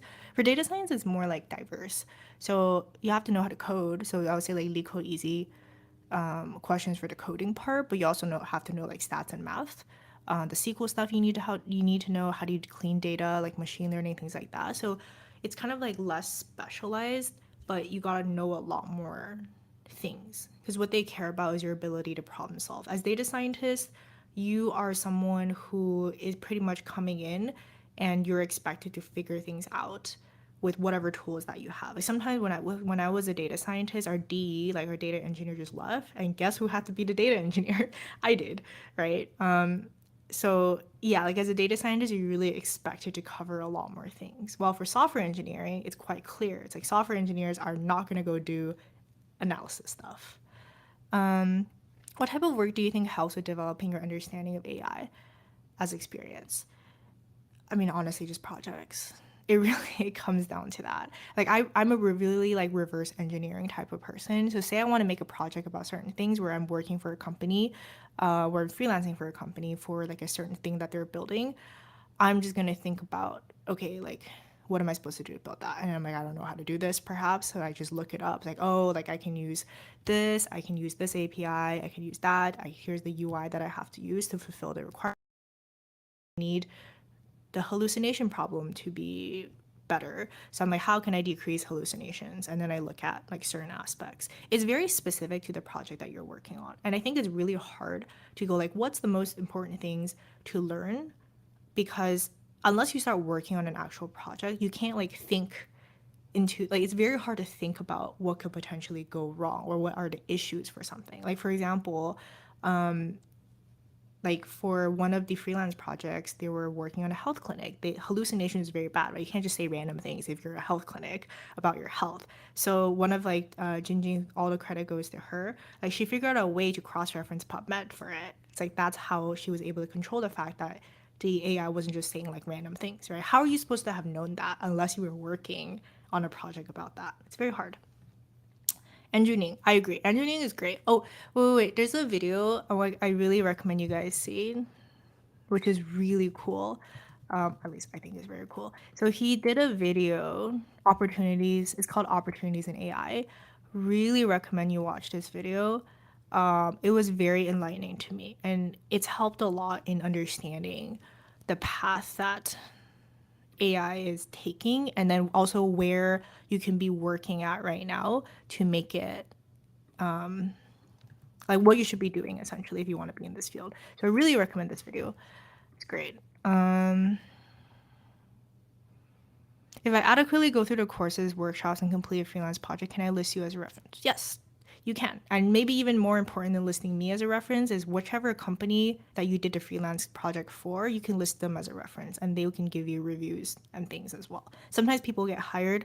I'm not gonna like I'm not gonna like we don't promise that, like, but if you do a good job, they are very happy to give you to be used as a reference and to also give you referrals in the future, things like that. So yes for me, and I will of course like promote you across socials if you do a good job. Bring on that Jeff Dean guy since he keeps like I don't know, are you guys all trolling? Like I can't, it's like I feel like everybody's just trolling. I don't know. I can't answer that question. I don't understand what's happening. But sure, if he really wants to, I would love to if he ever wants to talk to me. I'll be super interested in seeing how ML AI is applied to healthcare today and how it's used. Healthcare is a really interesting one. So a lot of things, I think a lot of small companies, and Andrew Ning talked about this, and that's how I like kind of understand it as well. Like very specific problems. There's like a long tail of things, right? ML and AI that is considered economically valuable. So at the beginning of the peak, it's like stuff like marketing. If you solve using like different language models and things like solve marketing issues about how to target ads, you make like a lot of money from that. It's like billions of dollars. But there's also a really long tail of problems to solve that maybe aren't going to be worth billions, but they might be worth millions, like 5 million, 10 million. I think a lot of like small healthcare clinics, for example, something that many of them struggle with is like, how do I like get retention to go up, right? And using large language models, it can help give suggestions for what it is that can be done. Like, oh, like I can be doing these things at certain times to actually increase that. Is it going to be like a $10 billion thing? Probably not, but it's going to help a lot of people like a lot of health clinics with their specific problem. Another example that Andrew Ning made it was explaining was like, for example, you have a pizza place, right? You're like a small mom and pop pizza place, and you're like, what should I do in order to increase my revenue and also not eventually like end up with extra pizza, right? It's like if you have extra pizza, that's a waste and that's not really great. So you want to be making what it is that people care about, and you want to be making sure that you're making enough of what people care about. So having like AI algorithms, being able to help suggest like, oh, maybe on Fridays you make more of this because that's what people are interested in on Fridays. Maybe everybody wants pineapple on their pizza on Fridays. Who knows, right? But this kind of thing, it would save like even if it's like a few $1,000s for that small mom and pop business, it means a lot to them. And like a lot of other pizza places are going to be able to use this. Again, it's not like a $10 billion project, but that long tail, it's like a $10 million project, $20 million kind of project to solve. And that's still really important, isn't it? Bump that, Tina. It's good value. If you're considering Lonely Octopus, it's because other methods weren't working. I can vouch that the accountability and freelance opportunities and networking is worth it. Thank you so much. I really appreciate it. Like you guys talking about your experiences on LinkedIn and here as well. Like, thank you so much. I like it makes me so incredibly happy that it was worth it. And we've done like some changes as well from the suggestions that you guys talked about. Like for example, going subscription as well. So really excited to see how people are gonna be able to work with those things. So I'm really happy to hear that. That matters a lot. That's also why we take in like not that many people each time because I just care a lot about people actually being able to accomplish their goals. So that's why. It's the accountability and habit forming.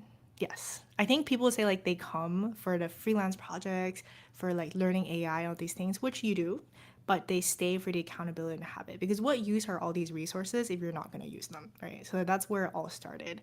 It's like you need to actually do the study plan, right? If you're like, like all these things I could learn, which a lot of people do, right? You maybe watch random videos on the internet about AI stuff, but you're never actually going to do it. So only if you do it, which we care about a lot on a weekly basis, then you start reaching your goals.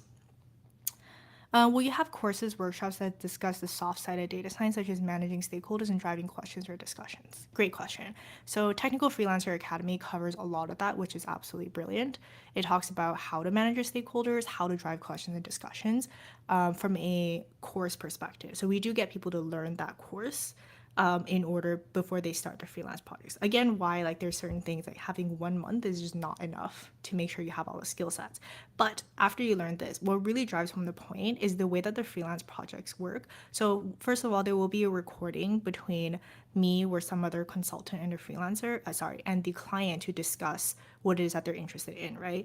But it's actually up to you guys to come up with a proposal, either like within your group, and you need to have there's going to be like a call, like a live call between the groups who are working on a project and the client, and it's your job to actually align and apply those skills that were taught to you in Technical Freelancer Academy to manage the stakeholders, make sure that the deliverables are aligned and drive these questions and discussions. So you need to align yourself, and we don't abstract that away from you because we think it's extremely important that you do this.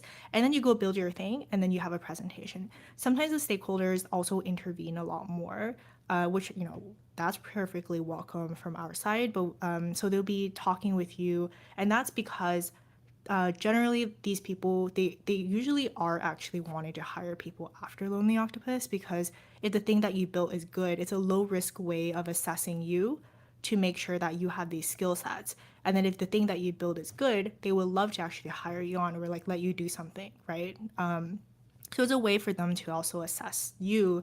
Are you somebody that they want to hire afterwards? Do you have a favorite project management tool or template for data science freelance projects? I'm trying to see what are tasks that are usually broken out.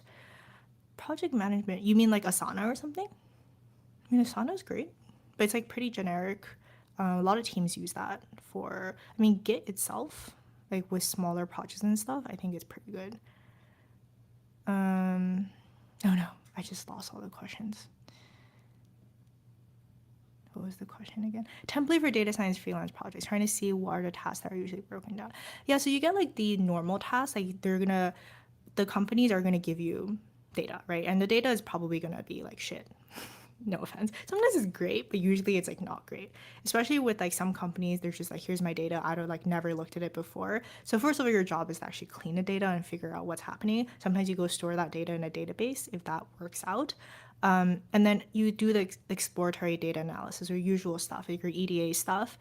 And then you start understanding like from that proposal like start building whatever it is that you're trying to build. Sometimes it's also like a more traditional analytics project. Like what are the questions that people actually care about? So you figure that out with your stakeholders first.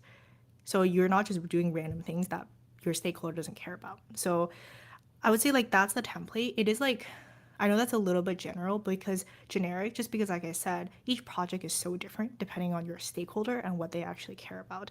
And then you would build out like a prototype, like the minimum prototype of the thing.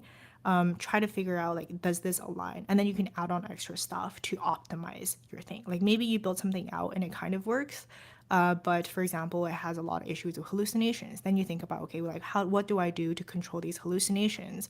Because you already aligned with your stakeholder. You ask them that question: do you care a lot about accuracy? So that's important. You gotta ask those questions. Maybe they don't care, and that's great, but maybe they care a lot. So you need to make sure your product satisfies that. Um, so I have a question. Is Unity a good place to start a game developing career? I'm not able to answer this question. I'm not going to pretend I know. I don't know. I've heard that Unity is a good place to start, but I am not a game developer, so I don't know. Could you do this without YouTube? Do what without YouTube? A friend gave me a book about team building and project management. Really opened my mind. We need that guide that go into your rage sometimes. You mean the project manager? Thanks, Nina. Bye, you rock. Well, thank you. Um, well, thank you. You're amazing. Oh, thank you very much. That's very nice of you. Ooh, let's look at speaker suggestions. Regarding speaker suggestions, I've been enjoying listening to interviews with Mustafa Suleiman on ethics of AI development from the podcast I follow. He just put out a new book, The Coming Wave. Ooh. Okay, I'm gonna reach out. Generally, when these people come up with a new book or something they want to talk about, is usually the best time to reach out to them to see if they want to come on. Ooh, fancy. Very fancy person. Whoa. Is he co-founder of AI DeepMind? Oh my god. Okay, I mean I'll try. Okay, I'll try my best. Be like, hello, would you like to come here? I mean that would be amazing. We'll have a really good understanding of like what's happening from their level. Okay. Thank you. Any other like suggestions? Like what about like certain fields? Do you guys are you guys interested in talks or workshops? Or like these Q&As where you don't really like everything is great. It's like a good mix. I do notice that the workshops seem to garner a lot of attention from people, maybe because like they want to build something out. But then the general discussions like with Alex the analyst about the future of analytics and AI and stuff seem to also be pretty good. So I don't know. What do you guys think? Tina, I agree 100% with learning concepts and putting into practice. Yes. Like especially for me, if I don't do that, I just not gonna do anything. I'm making my mechanical keyboard. I got the parts. Ooh, nice. Show me after you're done. I don't have my mechanical keyboard right now, but I love my mechanical keyboard. How do you know? Would you consider this to be a valid motivation for individuals seeking a data-related job without any real-life work experience purely for the sake of high salary and ROI? I'm gonna have a very different answer to Joe on this one. It's a valid motivation for an individual, but if you have, what worries me is if you have no related experience, how do you even know you like it? So I think having a high salary and return on investment, in my case getting a job so I don't get kicked out of the country, is very good motivation for me. However, you also have to make sure that the thing that you're doing, you don't hate it. Like if you just hate it, then you're not going to have a good time. So if you can at least like do something in which you're like, okay, like I actually like doing this, where it's not like the worst thing ever, I'm not going to die, just I'm not going to be in depression because of doing it, I think it's actually pretty good motivation to doing that. So different question. I would have a different answer to Joe Reese on that. He's more of like a freeform kind of person, I think. Say, oh, I'm interested in this, I'm gonna do this, interested in that. While for me, I more like to have like I'm more conservative. Like I wouldn't just become a DJ because I would be freaking out about the fact that maybe I won't make enough and then I'll be on the streets. Like I think too much about that. Um, okay. Thanks anyway. I'm not sure. Yes, is it to get these to get Mustafa. Yeah, I would definitely will try. So I definitely will try. Some of these AI leaders, I'm really hoping I'm gonna be able to get more of them to come in. Maybe if I develop more of a record for like, hey, like these things people are interested in, like that would be really cool. It'd be crazy if they could. Um, Best free course is the CS50 from David Mullen, in my opinion.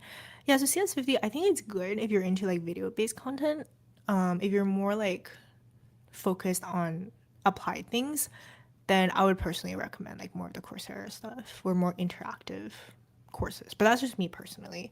Um, Tina, what do you think about the idea of creating a course that teaches students how to use data science or data engineering to develop business model? What do you mean by business model?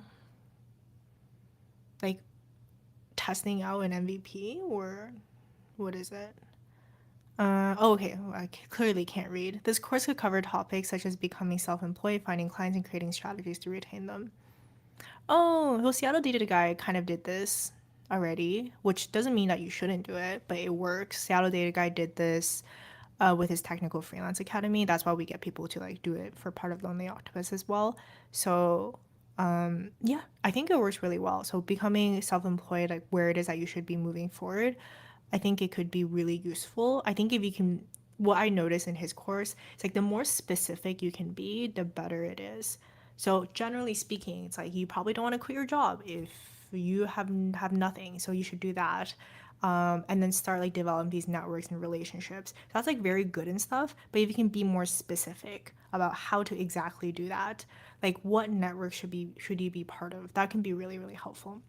I would also say like one of the big things that I push people within Lonely Octopus and in general, developing a freelancing career, any of these things that you want to build, having an audience makes your life so much easier. So if you just start putting your content out there on the internets, it really people start trusting you. People understand like what it is that you're doing, and you're not just like saying random things, right? I can be like, wow, like I am like the best at this. Like, how am I supposed to know that you're actually the best at that? You know, if you start putting out content and they can see your work, they're like, huh, you really are really really good at this thing. Workshops would be amazing. Yes, a mix of both is good. Workshops are good. Okay, cool. So mix. So it seems like we're doing good, right? I want to watch someone code a project while narrating their thought process. Okay, I mean, I can actually do that. I like narrate my own thought process. I like talk to myself. So maybe that would be useful. How feasible do you think it is for someone with zero coding experience to break into tech field? Well, everybody started with zero coding knowledge, didn't they? So very feasible.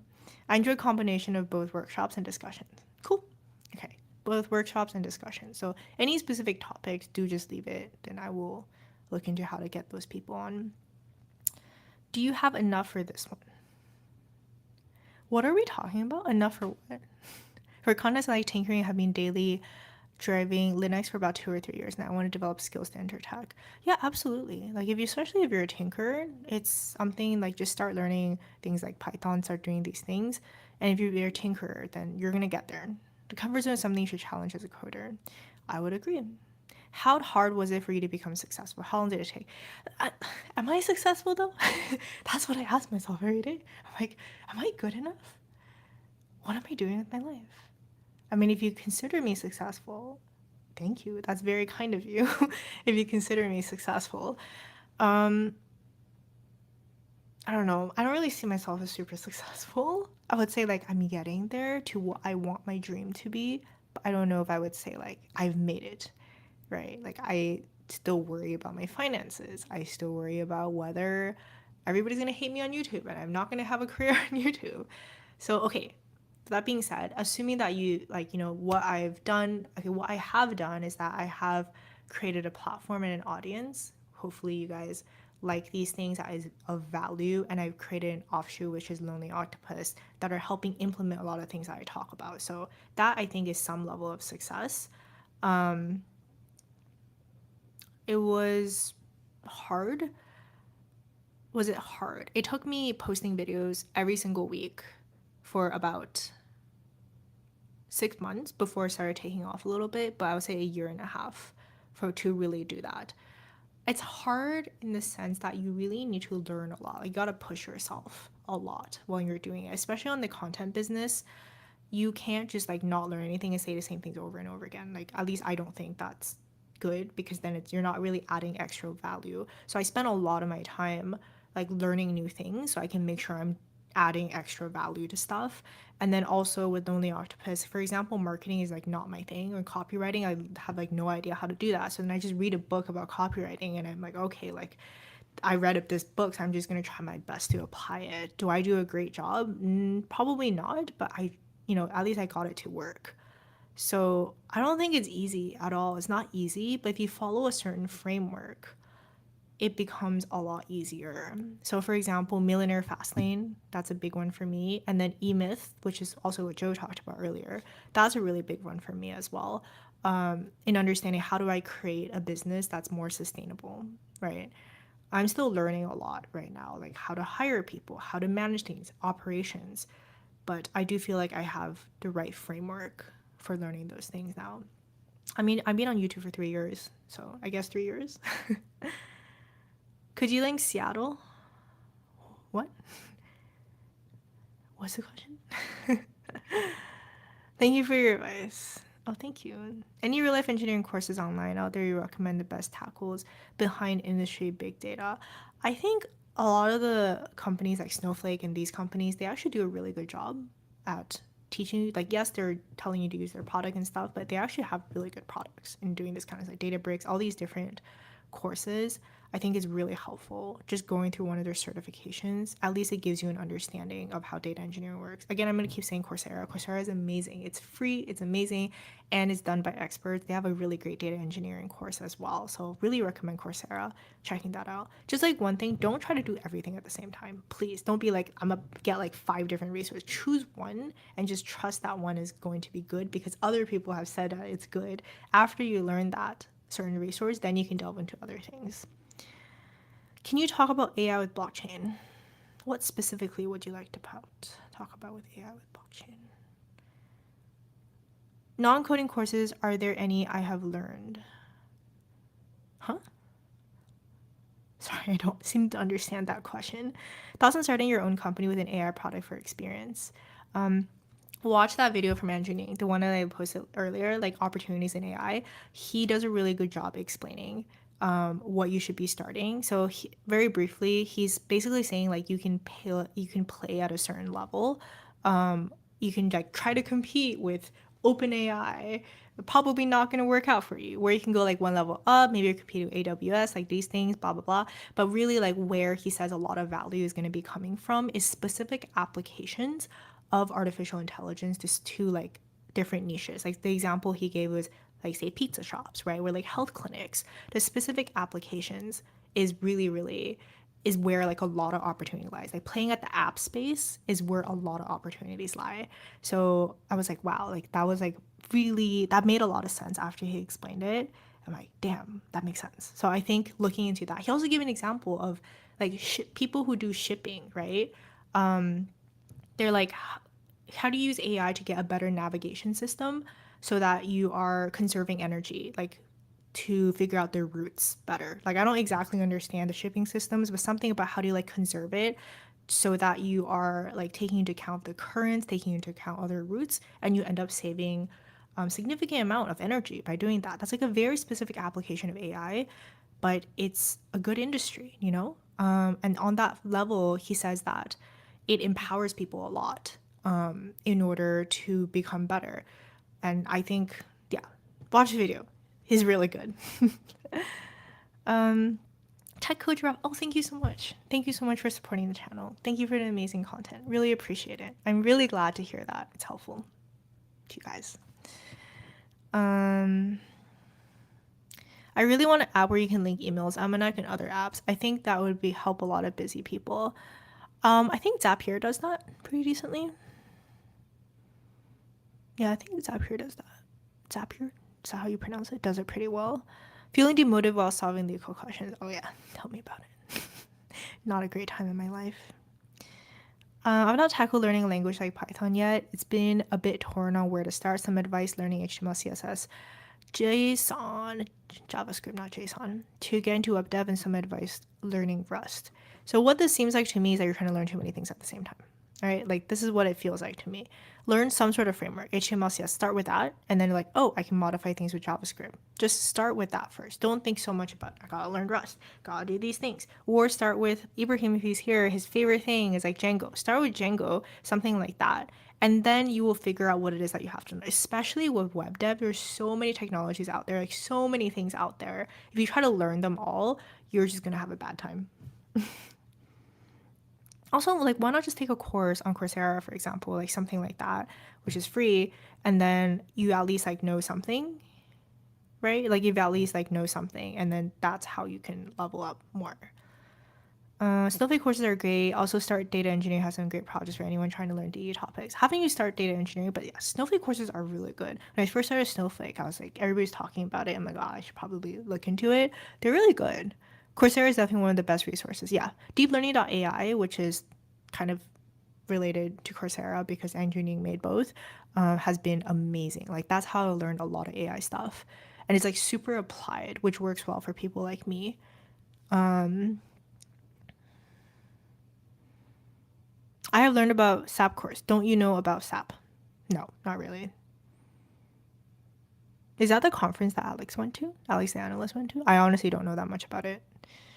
For us, India Coursera is not free. We have to pay monthly membership. Coursera is not free? Really? In India? Oh, I did not know that. Seattle, that help previously help. Oh, okay. You can just look him up. Seattle Data Guy. Just search him out on LinkedIn. He's very famous. SDG, Seattle Data Guy. Yeah, you can like see all his things there. He has a great newsletter as well. Also, thank you so much for answering my question. Most appreciated. You're welcome. Yes, start with Django. Oh, Ibrahim, you pop up again. Yes, Ibrahim loves Django. He's convinced me that Django is the best thing ever. Also, thank you. Okay, there is a system that steers ships with AI and saves 0.1% of fuel on a really big ship. That is enormous, right? It's like stuff like that, which is super cool. Like having more domain knowledge. I was talking about this with Alex in the previous live stream as well. Like having domain knowledge becomes really important. Like you either learn how to do like the AI stuff or you partner with people with domain knowledge or something like that.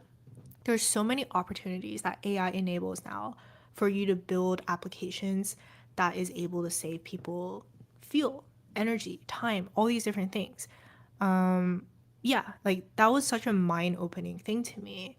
Like for example, I care a lot about self-learning. Like I should think about what kind of tools can I build specific for people to have self-learning to learn better, like maybe specifically in technical subjects. So that's something I'm very interested in exploring, and that's like a specific implementation to a niche. And yeah, just using ChatGPT, it's like changed my life. I learn so much faster now, like thinking about what are all the other things that I can do, I can build so that it enables education to be better. Is live, but I didn't take advantage of the opportunity. I complain. What? Check out the link, you would get to know. I don't know what we're talking about. Q engineer. How are Q engineers involved in data science engineering teams? Oh, well, when I was working at my job, Q engineers were a really big part of data science engineering teams. Like specifically, we were testing out machine learning algorithms for like ads and things like that, and then also for like ethical considerations. I was on like the ethical side of things as well. Yeah, so a lot of it, like you need QA engineers to figure out, like you need to be able to anchor the algorithm to specific things. And you need to be able to test out specific things as well. So it plays a really big part with data scientists and the engineering teams, especially with like, I would say from my perspective in the data science side, we work really closely with QA engineers as well as the engineering teams to help figure out what are the important frameworks for testing, because obviously you can't like test everything, right? There's too many things to test, to determine what it is to test and also what kind of experiments can we make, because there's a limited amount of QA engineers, so there's a specific resource problem. It's like, how do we run experiments that are representative as much as possible of all the issues that could potentially come up? So there's very close interaction. On the engineering side, they would obviously show up with things like, hey, like this thing is not Like, we don't know if this thing is good. Can you test it out? So there's a lot of that as well. Do you think it's okay to list your own company as experience to get a data science job? Why not? I mean, if you build something and you actually have contributed towards a thing, like created value in some fashion, absolutely. All right, okay, so it is 2 o'clock. I do have to run, so 2 o'clock on my side. Thank you all so much for joining. Like, thank you. I gotta thank Joe again for super chill Q&A and data engineering as well. If you're interested in checking out Joe's book, so it's linked over there and then in the comments as well. And final plug, shameless plug, if you're interested in Lonely Octopus, it's also linked over there on the pinned comment. So today is the last day to apply. So if you're interested in working on freelance project, learning about AI stuff, being consistent in self-learning, do check it out. And thank you guys so much. And I'll see you guys next week when we have our next speaker or company or workshop. Okay. Bye bye.